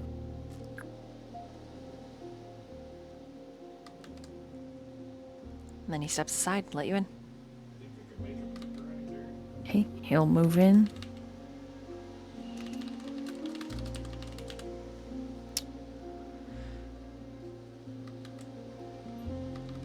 Do you want a drink? Or something? Sure. That'd be great. He goes to get you a ginger ale or a sparkling spicy water. Sparkling spicy water. I love it. That's a great descriptor.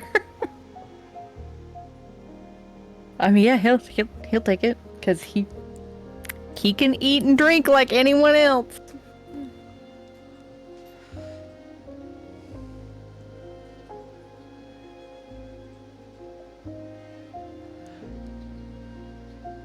He opens his mouth. No sounds, no words come out. He's,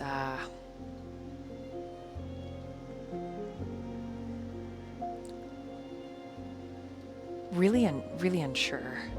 Honestly, it feels,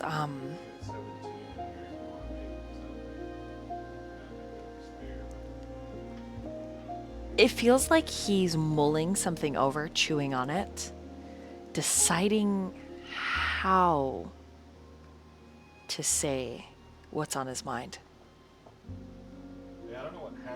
It's totally fair. Jericho just waits patiently.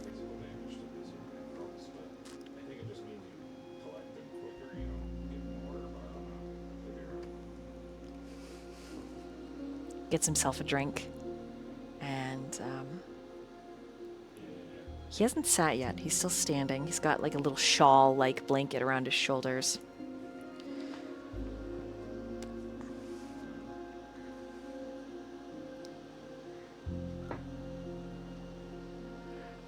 I wasn't gonna believe you, at all, actually.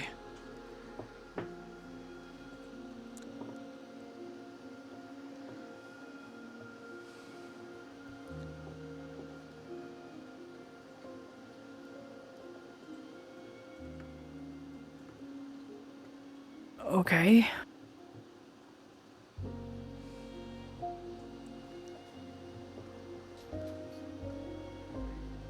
He hugs his middle.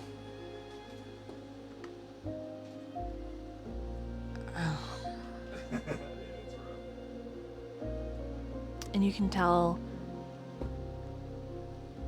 his words are just constipated.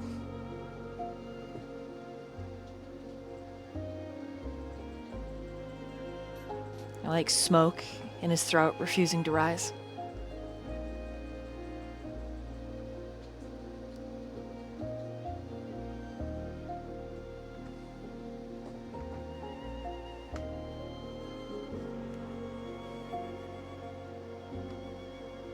I think Jericho's just holding his drink and he's just watching Ashley, like just every slight movement, every micro expression, but he's not watching him with like a nervous or judging eye. It's like it's just patience and encouragement and adoration is what he is watching him with.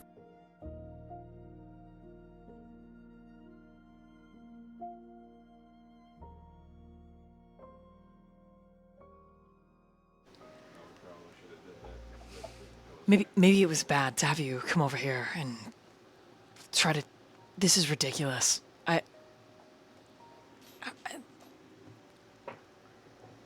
Maybe you should just leave. I can't believe I'm even considering this.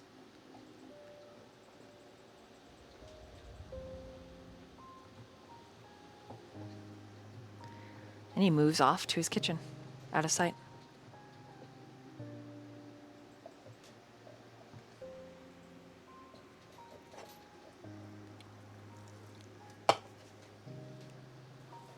Jericho will get up and not hurriedly, because he doesn't want to seem desperate or anxious, even though he's definitely feeling that, but that's not the emotion that is most important to him right now. So I think he does follow Ashley to the kitchen, and I think he sets his drink down. Roll a wits and awareness. All right.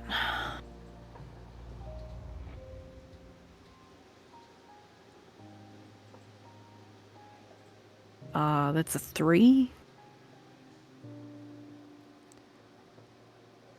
He's standing over by the small nook that has his, for lack of a better term, preschool plywood breakfast nook table that he found from the dumpster at work, and his kindergarten chairs. He's standing by them, and next to him on the counter closest to his yellowed fridge is a teacup. Now, it's not a teacup in the traditional sense. It is a coffee mug, but it's designed to look like a teacup, though large, and it's sitting perfectly on a saucer. And you notice it, Jericho, with your 3. And then you realize why you notice it. That is Blythe's favorite cup and saucer.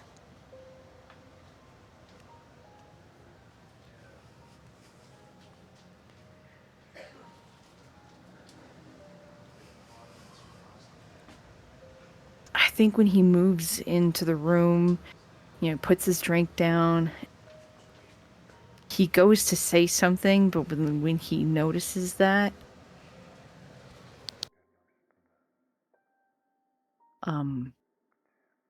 he just stops right in his own personal tracks.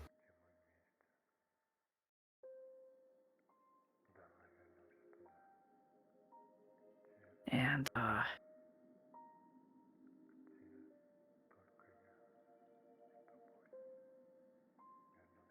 has he ever seen it there before? No.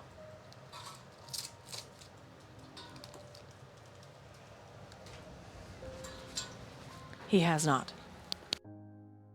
Right.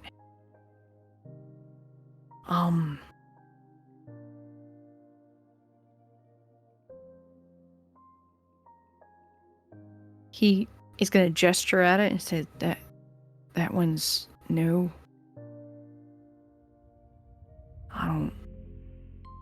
I haven't seen it here before. No, Jericho, it's not new. She told me to leave it on the counter. God, this is fucking insane.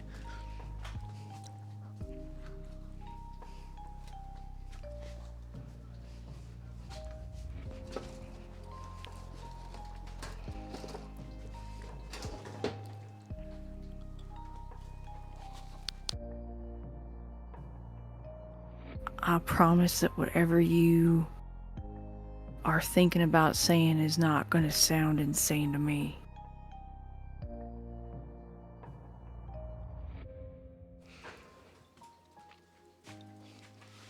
Well, it is. Fucking insane. Normal people don't,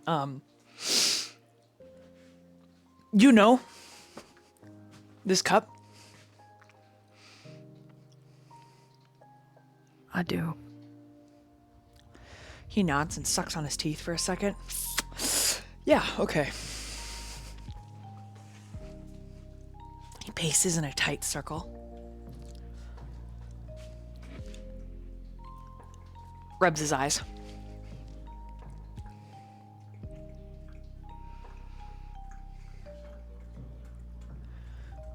Jericho,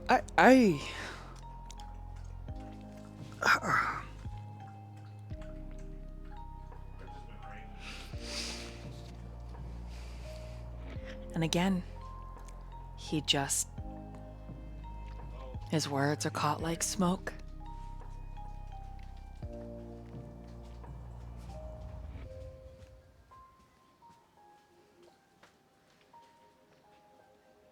Can I ask when she asked you to leave it on the counter?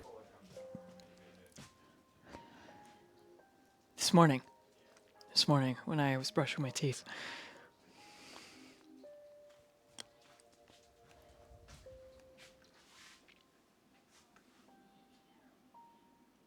How did she ask you?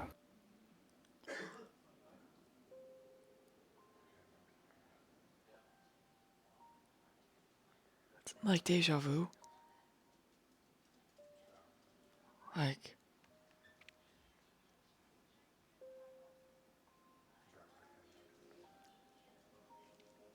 I just suddenly remember something. Like I left it in the other room.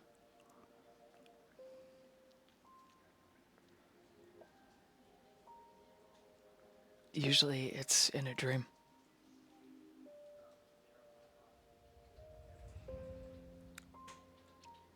Have you...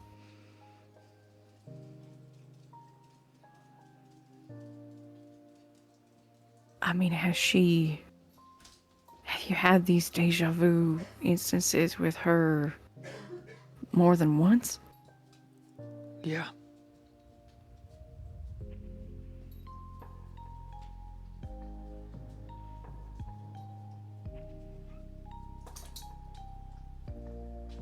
Look, it's not weird. No, it's not. I mean, It's not weird. It's weird because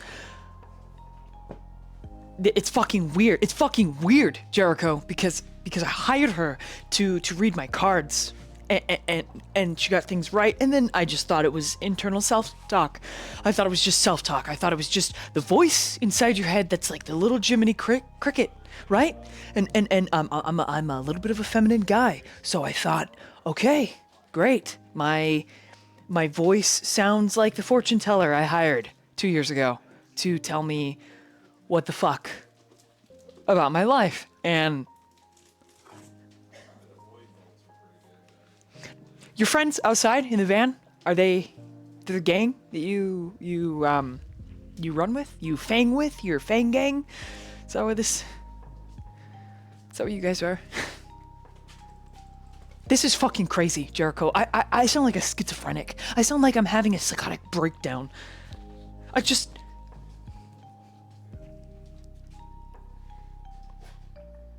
Like life isn't already hard. I know.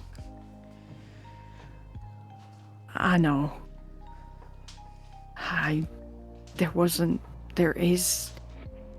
was no easier, less crazy way to tell you. So do I need to call my mom and ask if I'm adopted? Is everything...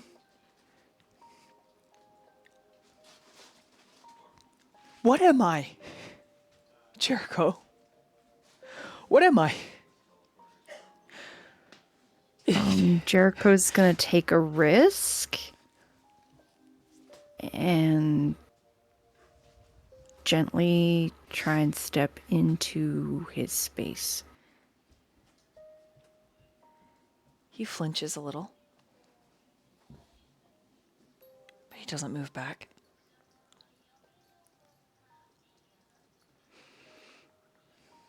I mean, you're just you. That is not what I'm asking. Doesn't...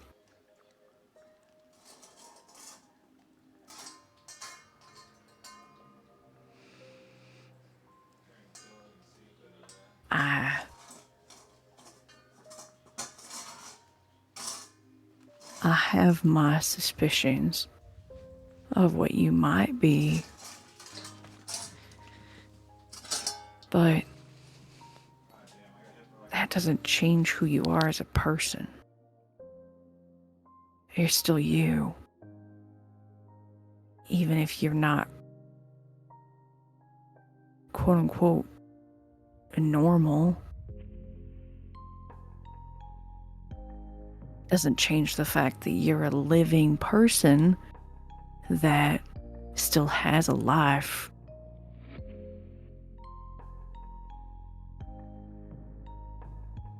Doesn't change the fact that you're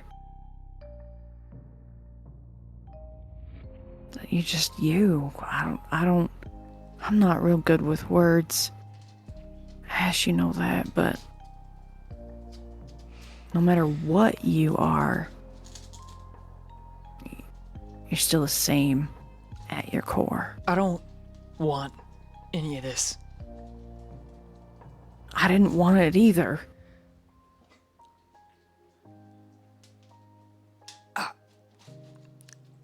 His face like tenses up. What? Okay.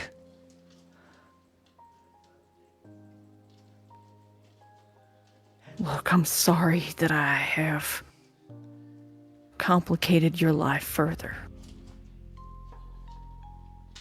I'm sorry. So why did you tell for me? that. Why? Do you know how hard it was for me, Jericho, to accept the part of me that is us? Do you know how hard it was to tell my dad to look in his fucking face and say that my brother still won't talk to me. And now maybe I'm fucking adopted? Because they sure as hell are just your white picket fence, white ass fucking family.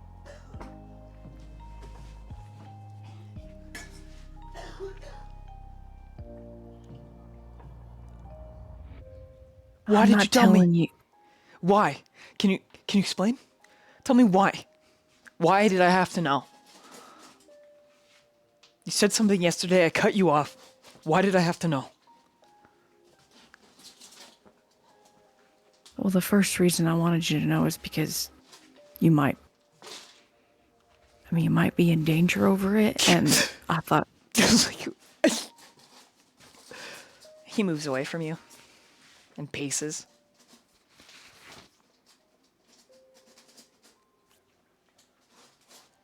I just thought it was more fair for you to know why, if something did happen. Oh. And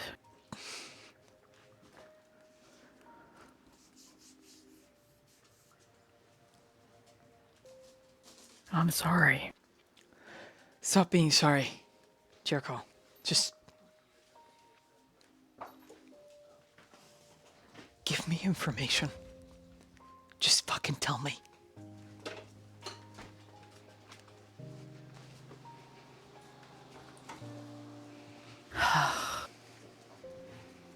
In our world, there are people like me who are less caring of others, that work with different kinds of blood. And someone mentioned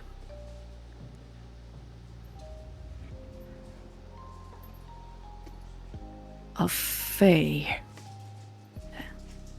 where you work, and I've suspected, and that just kind of really brought it home, because if they come after you for what you are and you don't even know, it's not fair to you. A, to not know why. B, to be used.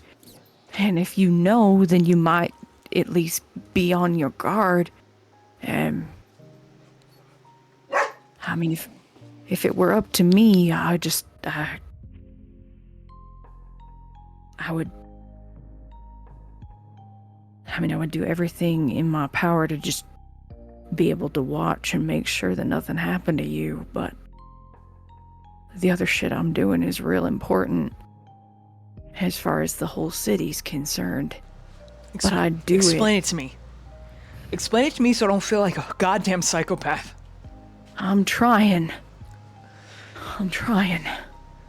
People like you, Okay. what does that mean? Twilight motherfuckers? Is that what that means?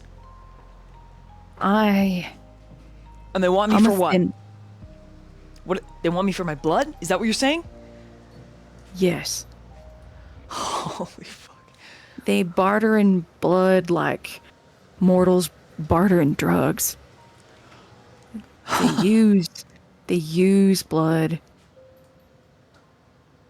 basically to make types of supernatural drugs. And different bloods, At that especially moment, ones. the cup moves, Jericho. The ceramic scraping against the counter, and Ash's face whips towards it, and he's like, "No, no, no, no, no!" And he leaves into the living room. No. What? You hear his bedroom door open. And then it closes, and you hear him scream into his pillow.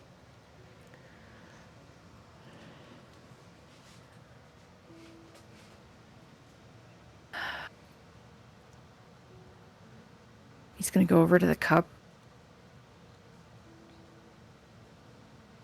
And he's gonna touch the brim of it. It twists 360 degrees.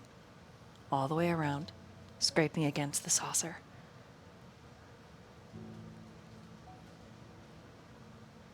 What are you trying to tell me, Blythe? The sink turns on. And then turns off.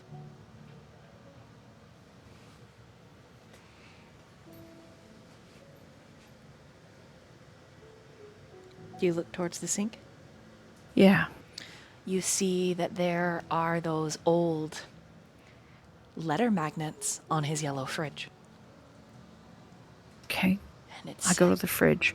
the magnets have been arrayed in a certain way, and you pick out good job.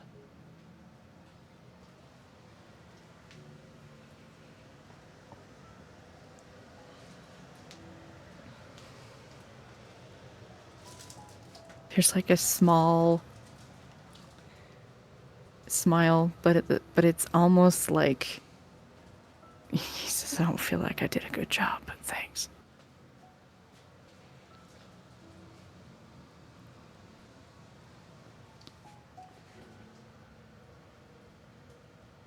And then he brushes the letters very softly. He says, "We're coming to get you, okay?" And then he moves to Ash's room. You can hear him crying. He opens the door. They're muffled with his pillow, his sobs.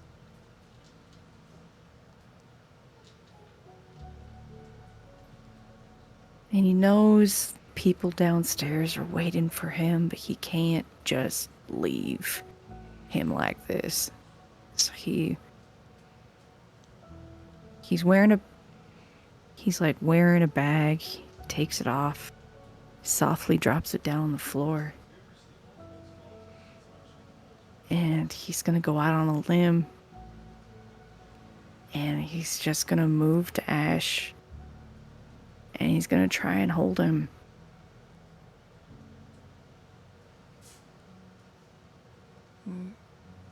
Roll a persuasion and a charisma. Okay.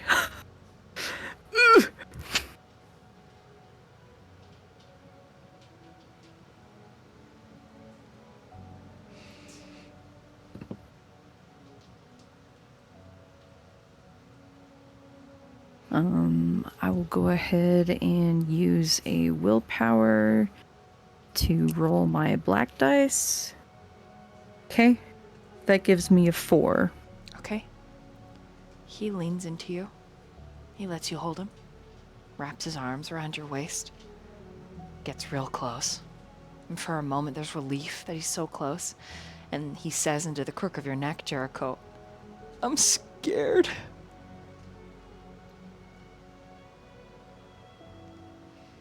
It's okay. I don't want to be more different from my family than I already am. That's so stupid. I just want my dad and my mom.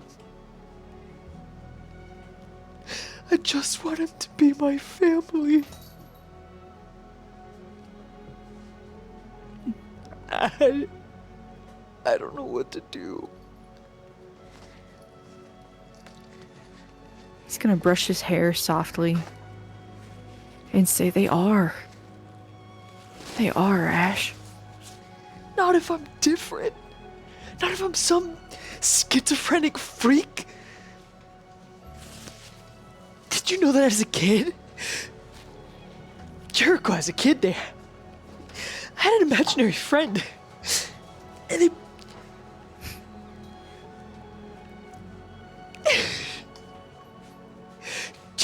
Jericho, he was our neighbor that died.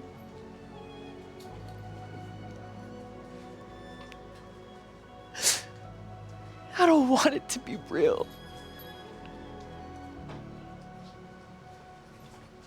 I just want my parents.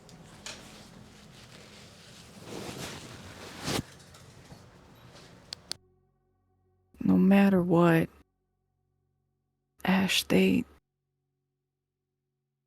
they're still your family.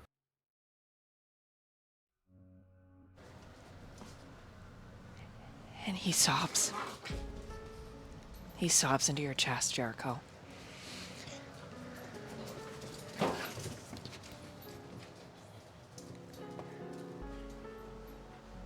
He just holds him,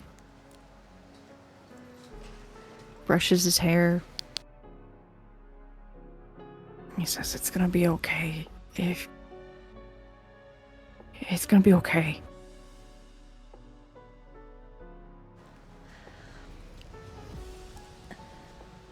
After the tears wring him dry, and his face is raw, and his eyes do that thing where they swell and they look almost purple,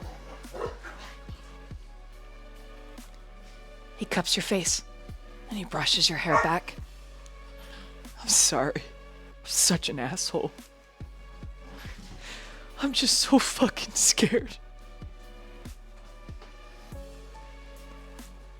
You don't have to be sorry. It's okay. I understand. Unless you stop him, Jericho, he's gonna kiss you. I mean, let's hold on. Do I have any? Okay. We flash over to the bus. Everyone's looking at their watch. Like, oh man, my face is a little Fucking swollen. Rook. oh Leave no. the seat back, Yeah. just like, That was real tears, guys. Whew. Damn. It's alright. Oh, Me shit. too. It was I'm visceral. also That was teary. visceral for me. Ashley wanting his parents. Jesus. Woo! Yeah.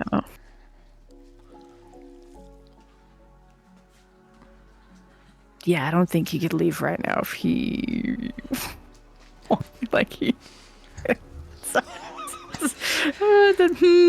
just pretend there isn't a van full of people waiting for him. What's the risk we knew we were taking? Man, I just forget about us. Just forget. Just let it go. I that think he bag. did. It's okay. I think he did just forget. Sorry. Yeah. No. Excellent. Good. Yes. And I feel like that raccoon going Ash needs excellent. it. yeah, the kiss turns deeper, and he crawls on your lap. He puts your hands on his waist, and then he's pulling his shirt up, and he's just... It's a desperate plea for connection. You're not really sure if it's gonna... This heat will go to completion. But he's swept up in a tide, and he's looking at you like your land. You're the anchor. You're the beach that he's desperately swimming for. I mean, he just follows along. He's got just as much emotion, and he's just as wrapped up in it. So, yeah. Okay.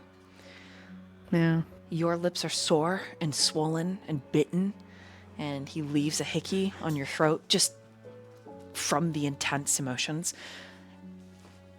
And when he finally pulls away, his forehead is leaned against yours, and he's breathing heavy, and you're breathing heavy.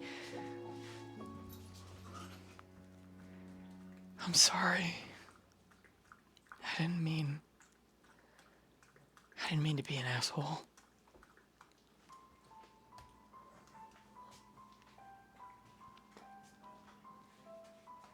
It's okay.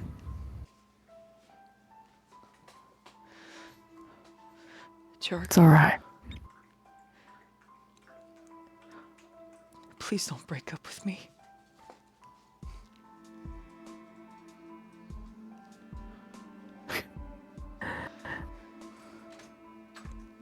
Never.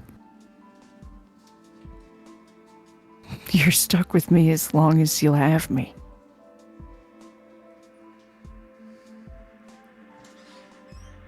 Kisses your forehead tenderly. And then he just hugs you. Hugs him back.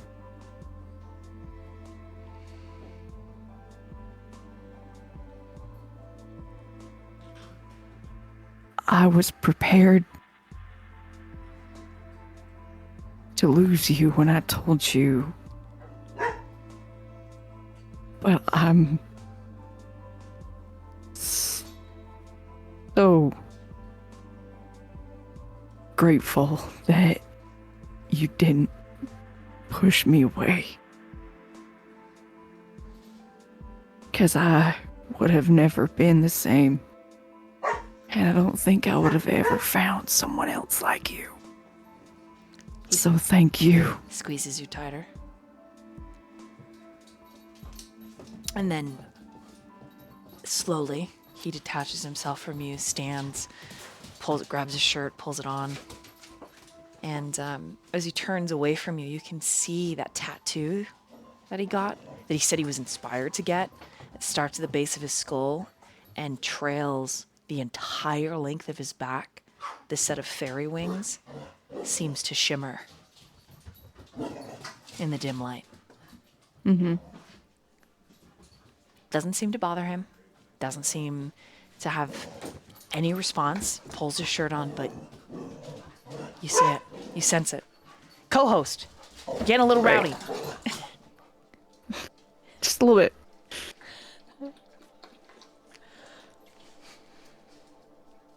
I didn't mean to keep you. I know you have friends waiting.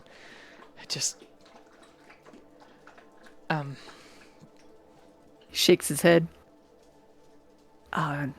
No.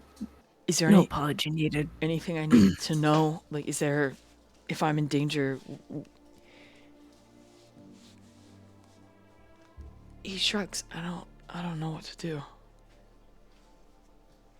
Well, obviously if you feel like you're in danger, let me know right away.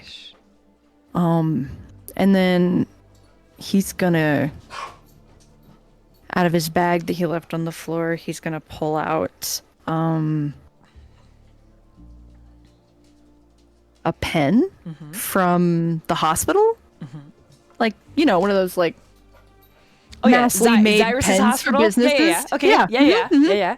He's gonna pull out a pen from the hospital and he's gonna hand it to him because it's got the name of the hospital and the address. We make Val draw those, and then we get them. We get them done. Right? We get pens made. Yeah. He's gonna hand him the pen. He's like, "This is where I can often be found. If you feel like you're in trouble, but you're able to get away, this would be a safe place for you to go." Okay. He takes it. I know that it's a hospital, but there's a lot more to it.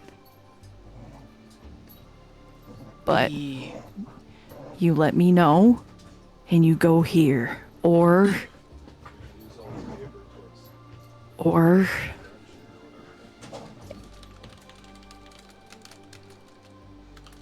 because he still pays the rent on Blythe's apartment.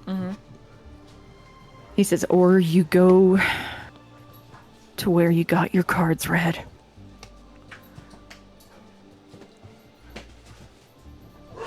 One of those two places would be safe, and I would meet you at either.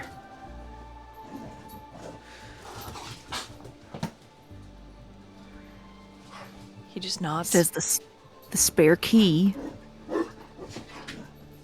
for where you got your cards read. There's a little... This is so dumb, but it's so her. there's a little black coffin. It's like 4 inches long, and it's buried under a rock on the right hand side of the entryway. If you pull that out, there's a key in there. You go in there and you lock yourself in. You should be safe. And then I'll come get you.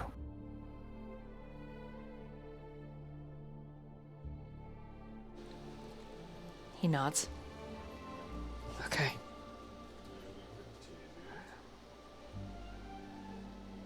All right. I wish I could stay. Boy, I wish I could stay. Yeah. I think I need more time. No, it's fine. It's a lot.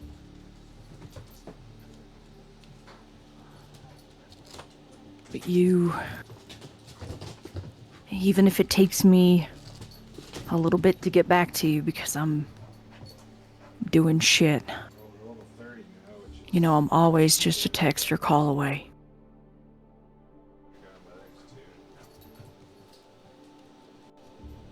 I'll call. Okay. Stay safe. I'll do my best. He takes your hand, kisses it, lets it go, walks you to the door, and holds it open for you. He sidles up and gives him one more quick goodbye smooch. And then he'll walk through the door and he'll turn around and look at him again and be like, all right, you stay safe too. And I'll definitely see you sooner than later. Now that the whole gestures with his head downstairs, now that they're all aware of us, it should be easier, hopefully, for me to get away when I can. Or for you to come over. He hugs his middle. But only when you're ready.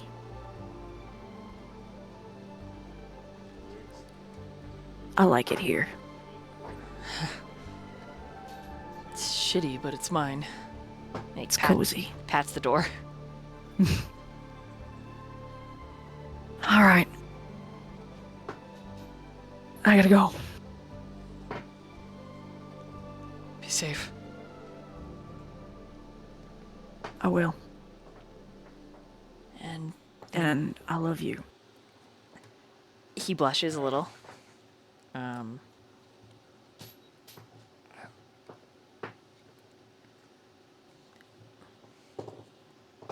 I'll say when you get back. Go Okay. on. He shuffles a little bit like I don't want to go. And then once he gets to the stairs, then he like takes the stairs really quickly down. But your phone it's is definitely buzzing. like, okay. Yeah. Looks at his phone. It's just a bunch of hearts and hugs from Ashley. Okay. He replies similarly on his way And downstairs. When you get in the car, the side glass panel is like just completely moist with Kyler breathing on it. And the moment you sit in, he's like, "So, yeah, doesn't hate me, so that's yeah. Daddy still got a boyfriend."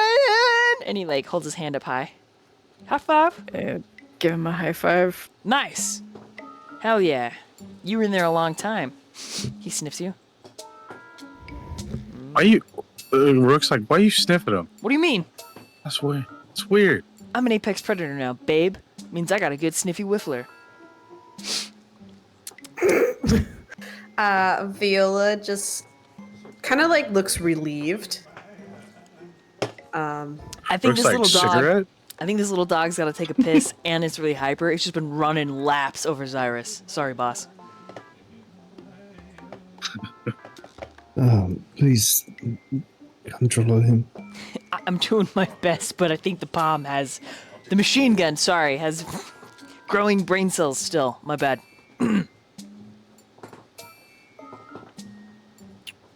Yeah, so as we driving?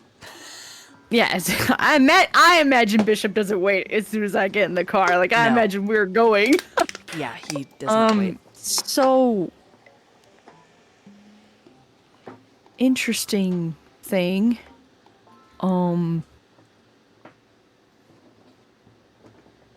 Blythe has been communicating with him. So he's haunted? What? Like a ghost? I don't know, but I mean, she was there.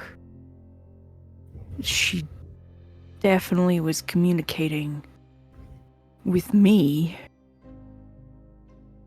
like a poltergeist, which I mean, she's very familiar with. So she probably just was. I don't know if that's what she is right now, or if she was just using their techniques to communicate, but apparently, I didn't feel like I didn't want to push him for too much information right now, but does that work in the Umbra? Like, can they move? I don't know. Plainly like ghosts? Like, but I told her we're coming for her.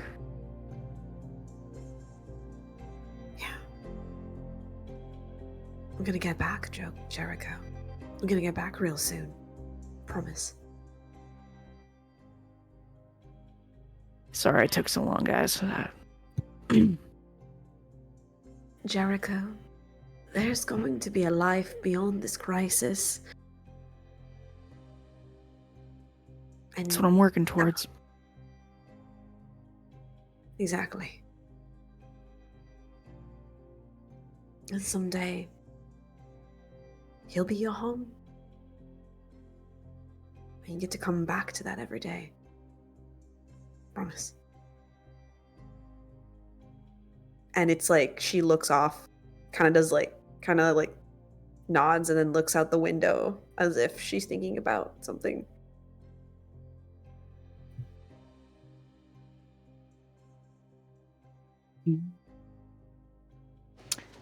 Any other roleplay? Will you drive to the meeting place for the machine gun drop-off?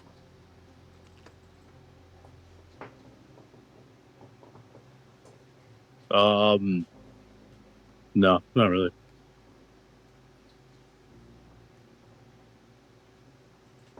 Yeah, I think Jericho's just quiet the rest of the way, thinking about the whole encounter and like, okay.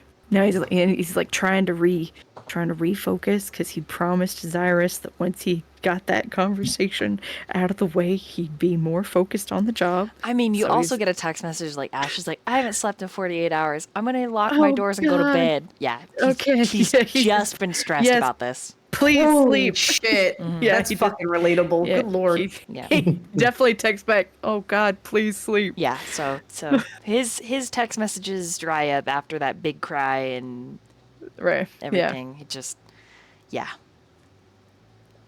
he definitely spiraled during the day while you were resting. And so the coterie arrives. It is not Club Ravenous, but it is near Club Ravenous in the stretch of a city block that is considered Elysium.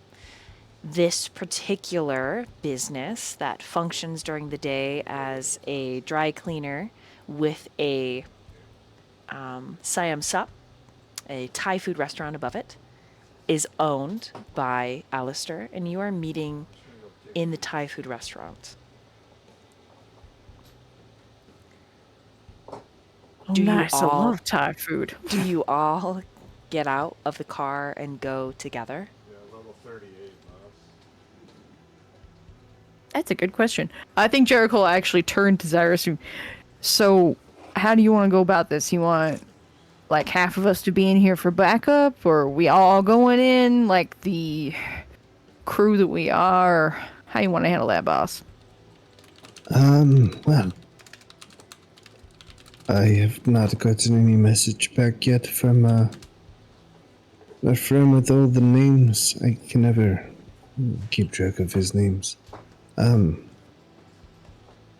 Perhaps we have some out here, in case we need them. Keep an eye.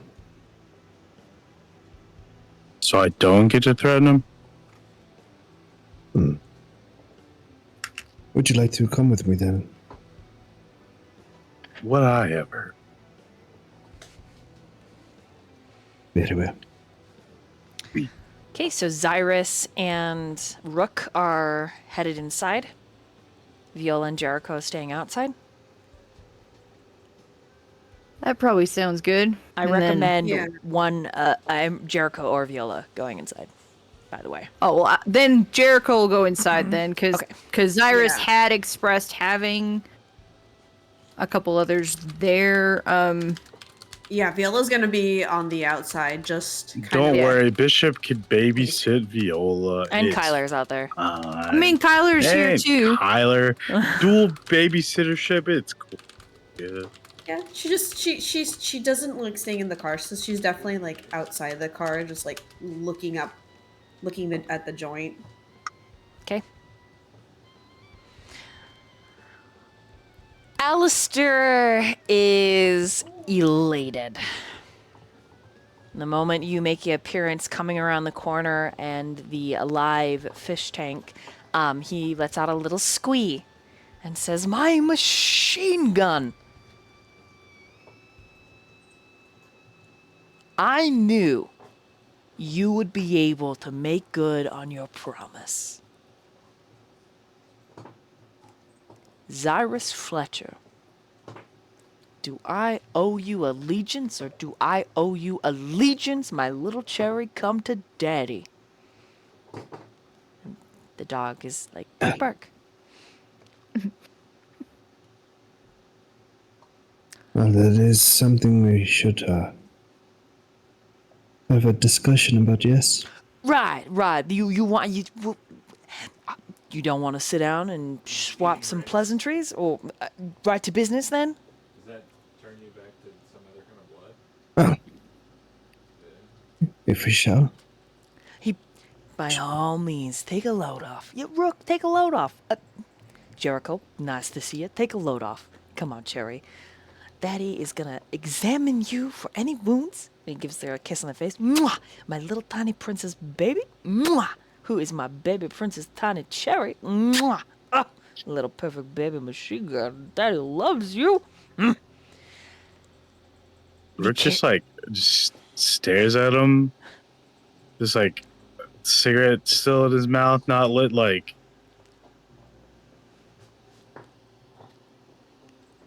Y'all are fucking weird. You should keep your comments to yourself when you're of a lesser variety of kindred.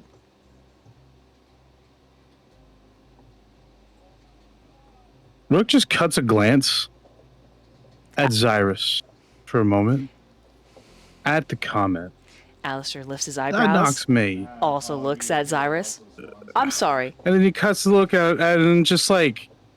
But Rook just gets this little evil grin on his face, like, yeah? I think I did just say that out loud, but here's the thing. If whatever you say reflects back on your boss, and Xirus is in the running to be the prince of all of fucking Salem, New York. So, I recommend Oh, I know. when the elders are talking, I know. you don't make comments like they're weird because they love their children. This Pomeranian is my daughter. This is my little baby princess. Don't fucking call me weird, or you and I are gonna go to blows. And you're gonna find out why I'm a mafioso. All right, big guy? I know. Do you? I know why. Do you? Mhm. Then don't be rude to me remember. calling me It's okay. weird. I'm I passionate. totally apologize. I appreciate the apology. I, in turn, apologize. Here. $100. Accept my apology. Xirus. So you want to know where Vice Brown is, yeah? Yes, but before we get to that, I think you need to understand this what we had to go through. Your big You need to plan. understand the value of this. Okay. Well, I'm talking about your machine gun, Uh-oh. my friend. Well, it wasn't just a simple find and retrieve. Do you know what happened to your machine gun? Acid. Kidnapped my machine gun. Yes. Yeah. You took care of Acid? Means I'm gonna put some money in your shares. I'm gonna bolster going your to be hospital a- during the day. I'm gonna make sure that my people know that we're gonna be good to your people. Are you telling me it's more than just Acid? Do you know who he sold your dog to? No clue. But I get the feeling you're about to tell me, and I'm really not gonna like it. Lucas. I mean, sorry. Habits. Habits. So, look, I'm sure he has been one to express the stress that we had to go through. And I understand your value of your daughter, and just like that, I'm a little. he is under my care. Okay, I'm Right? I'm a little nervous, Xirus. Your soothing tone, I get it. It's very sexy, very nice. I like listening to it. Not gay, but appreciative. All right. I'm a little nervous. Who did Acid sell my dog to? Rook. Rook just pulls out his phone and points at like a navigational spot, and points to the woods area that we went to. Do you know what lives out there? Okay, yeah, the east side of the highway. All right, okay, wild territory. I know that there's supposedly Very dangerous. Yeah, I mean, I've heard that there's some Garu there, but certainly they're not that scary, right? Definitely not Gar. Far worse. Okay, what's worse than a Garu? I mean, my a mother, really dangerous gangrel that turned Acid into a flesh dog. I'm sorry. Didn't want to give your dog up. Hold on. I'm sorry. Wait. Hold on. What? Turned Acid into a what? I said what I said. Are you sure it's very not a horrid. Samitsi? Because they do the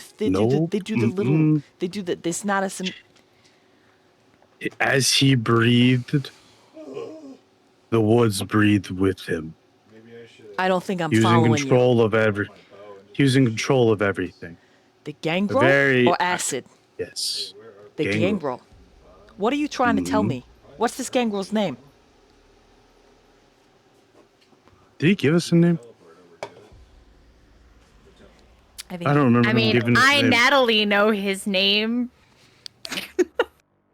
I was just Didn't too you more guys giving know him- that he was a Methuselah, like that was on the same level as Kadal, like older than Kadal? Yeah, I think we knew that, storyteller. right? Do I know that? Do I know that? Yeah, Do I don't remember remember. in my small little brain? I mean, probably. You're definitely not going to Okay. want to forget such an ancient creature. Ancient creature. So yes, he will come forth and say, "This is a Methuselah level gangrel that wanted your dog. He really wants every related animal to be free, and he was willing to really murder us, rip us in half. He destroyed my van. I'm sorry. Did you just fucking say a Methuselah? Are those even real? Yeah. The Very beckoning. real, Hold on. The beckoning hasn't just snatched that shit right up. Seems like the Gehenna War is doing a really piss poor job. You know about that, right? In the Middle East, all that crazy. Yeah. It's here. It's. Yep. with my baby princess. They wants my. Okay, so what? We made like some kind of deal. Now look, Xirus, It's very hazy, I'm very not scary. calling you a liar now, okay? I'm having a hard time grasping at the straws that have been laid before me.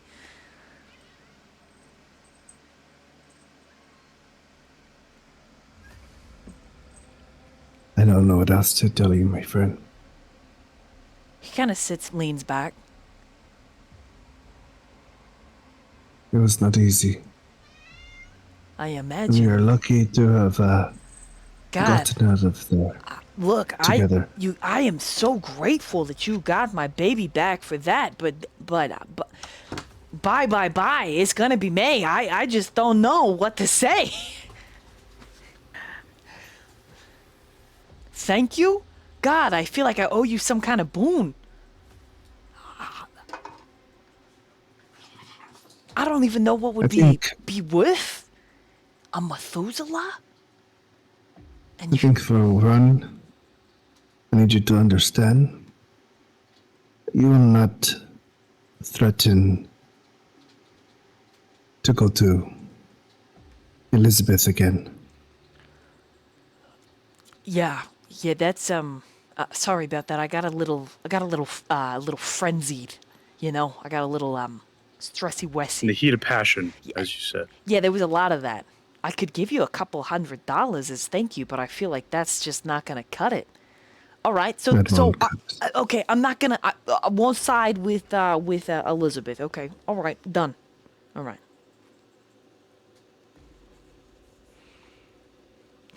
Okay. So moving forward. That's it? That's all you want? Is you don't want me to side with Elizabeth? I mean, you could ask me for pretty much anything. You dealt with a Methuselah to get my baby princess back. Alistair, we are not done yet. Oh, fuck. Okay, I'm listening. Speaking of... But for now, we're moving forward. Oh, right, we are moving forward. But hey, Jericho, you like that, huh? Siam's up pretty good. I like it. I'm a big fan. It's very good, thank you. You know what? You should try the mango rice. No. The pineapple rice. Try the pineapple rice. It's pretty fucking good. That sounds delightful, thank you. Right, I'm listening. I'm here with you, Xirus. I'm not gonna lie. I'm pretty uncomfortable with the straws you've laid at my feet. What an honor you've just done for me. What an honor. I'm not gonna ever forget this. Good. I'm holding you to that. So, Vice Brown. Yeah. Yeah, Vice Brown. Okay. Elizabethtown, New York. South of here. Just outside of main Manhattan, New York area, all right? Like literally kind of like a suburb of the main city. I heard that he's there and he's laying low. I heard that he's at a lover's place. I heard that the lover is one of... He leans forward. You ever heard of a mage? Keep talking. Okay, there's a whole, like, council of mages, right? They kind of do the blood sorcery without the blood. They just sort of, like...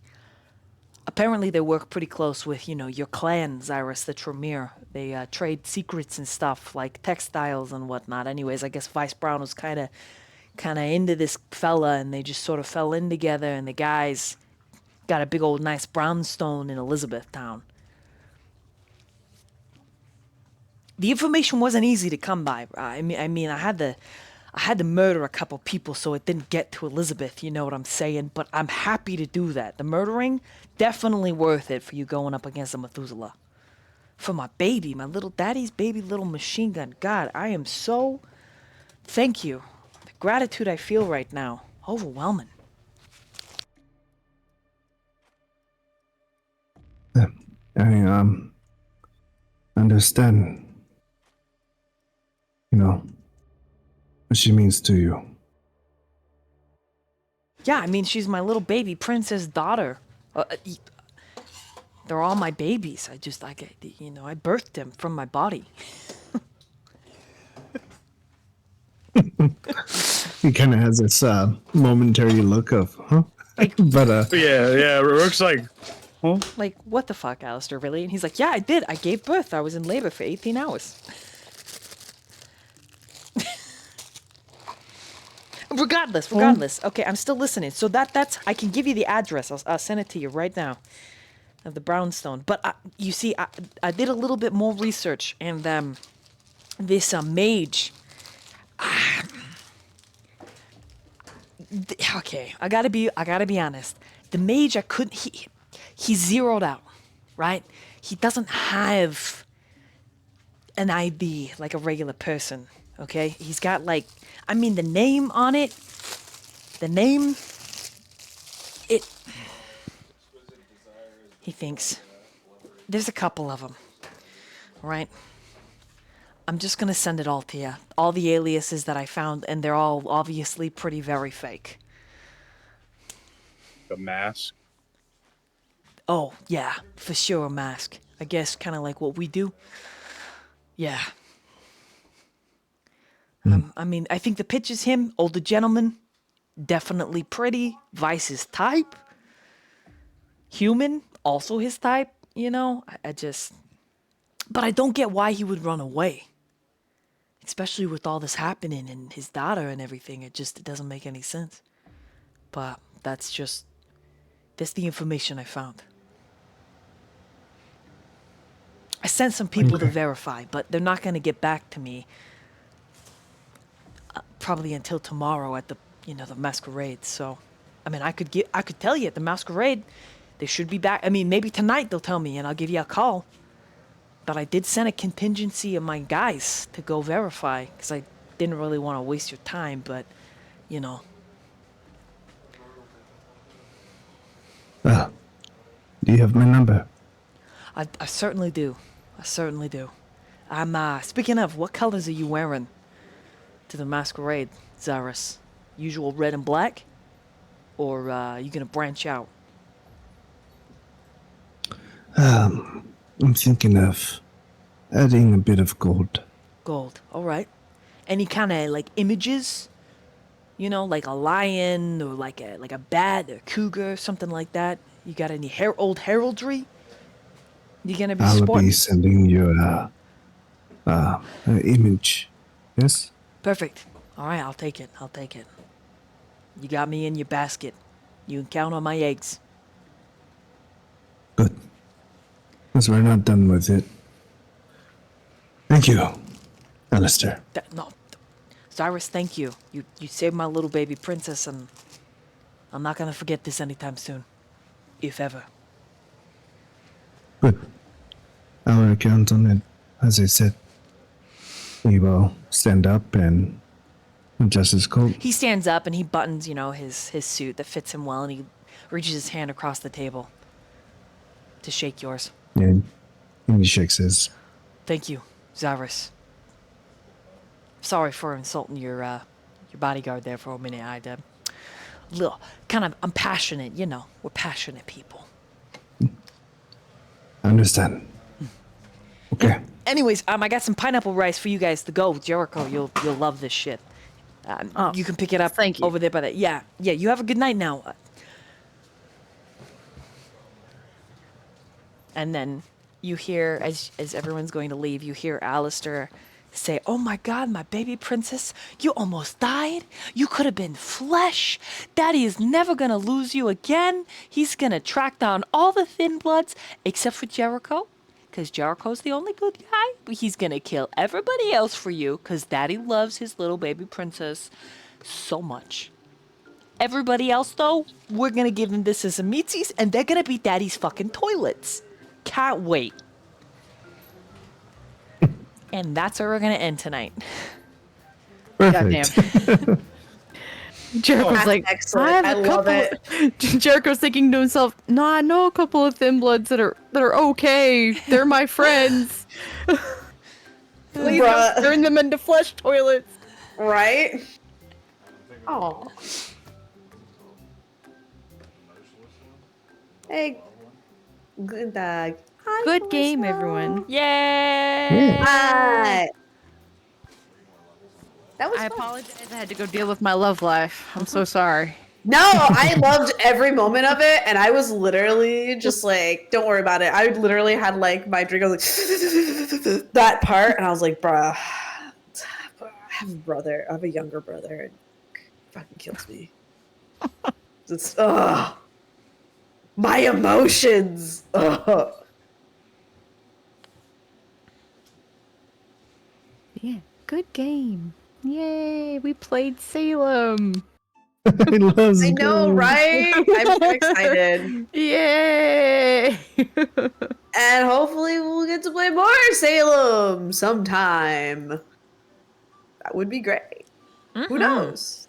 The world is a big place.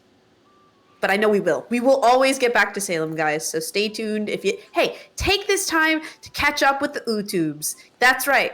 Check out the YouTubes. They're super awesome. And there's a place where if you want to know any details, backstory, wondering what's up and how do we got here, there it is. Void Dolly YouTube. Super awesome. You should all check it out. And if you want to hear more exciting Void Doll stories, there's plenty of that where that came from. And hey, if you're interested in being in a very serious D&D campaign, guess what? Void's looking for you. Contact now. Join the Discord. Or else. I mean, great. Just kidding. No, you all should do it. I don't know why they went into infomercial. No, it's great. Also, machine gun. I just imagine this like little vampire guy with this small little puffy dog. I mean, that is a good question. How big is Alistair Knox? Like, what's his build? I mean, I have a very... He sounds like a short man. No. Yeah, I have this image in my brain, and I need to know what he actually looks like. He looks exactly how you imagine him. Yeah. Does he? Yep. I imagine Into the Spider-Verse Kingpin, like the big, massive body and tiny head. Yes. Can we make that canon? Oh my god. And with He his looks one end, not two end. however you imagine him. That's how he looks. there you go. He looks like J-Park, Wilderness Subscriber. Wilderness subscriber. In his younger days. Whenever. Yeah, there you go. You got it. So imagine that, guys. But the best description of Alistair is he is a lot stronger than he appears to be, right? A lot faster, a lot, yeah. Yep. Yeah. Yeah. All right, cool. So fun, guys. Good game. Yeah. What a good game. And hopefully next time we get to play with Sly. Whoa! Mm-hmm. Here's hoping. Yeah. Reunite the coterie. Yeah. Here's Johnny.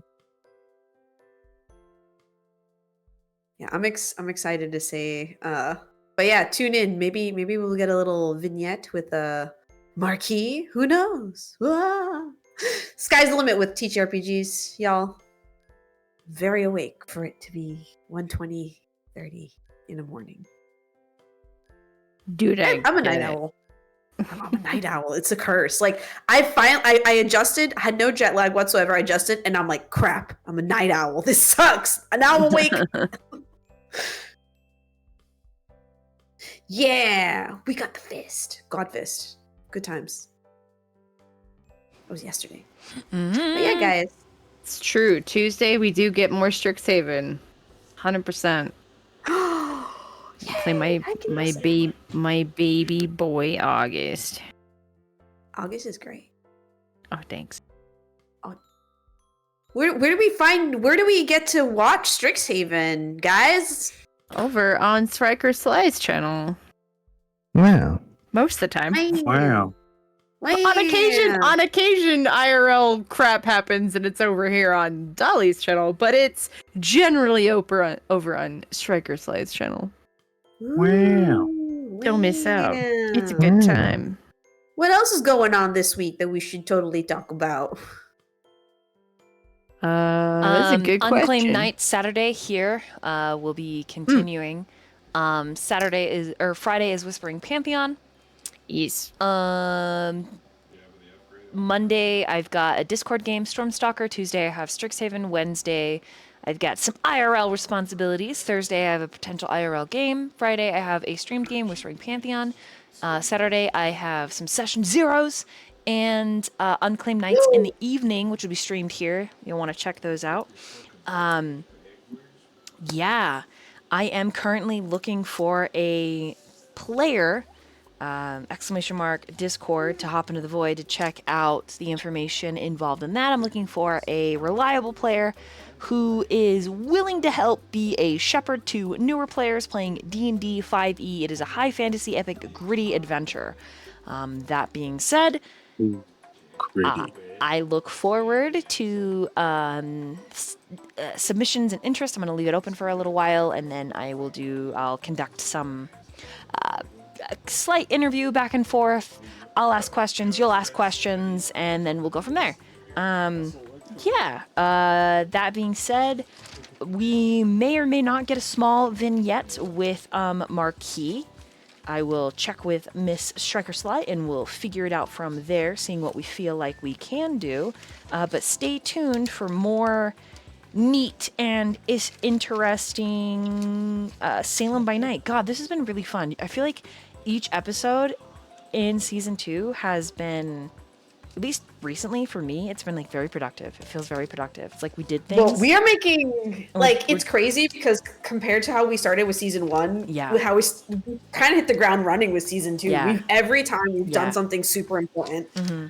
Fucking acid split. What a bitch. Anyways, he's now traumatized forever. Forever, dude. Forever. He is. Yeah. Oh, and Nox is gonna give him some shit for that too.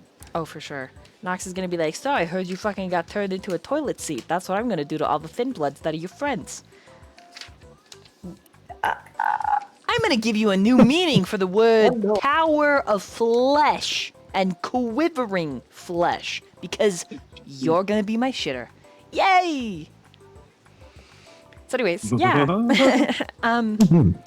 Can't wait. You guys did a good job. Well done. I'll give you guys your XP and stuff here in a second. I was just writing notes. Chat, thank you guys so much. Thank you guys for all of the resubs and the gifted subbies. It helps me keep the lights on. I really, really appreciate it. It's awesome. It's amazing. Much love, much hugs, much cuddles. And yeah, I think this is where we are going to call it for the evening. We're going to go raid. Much hot dog. Much hot dog. We're going to go raid. Let's see. Hot dog, hot digger down. Let's see who we got, and we can go raid. Yeah, we're gonna go raid. Okay, so we're gonna go. Oh man, they actually might just be wrapping up. But we're gonna go raid them anyways because I love. So we're gonna go raid Dread the DM. I love his voice. Like his voice is beautiful, and the way that he crafts his sentences, I also really enjoy. So we're gonna go raid him, give him some attention and some love. Give them a follow. It's they're a good little group over there. Thank you guys so much. I will see you next time. And yeah, good night. Bye. Bye. Bye. Bye now. Bye-bye.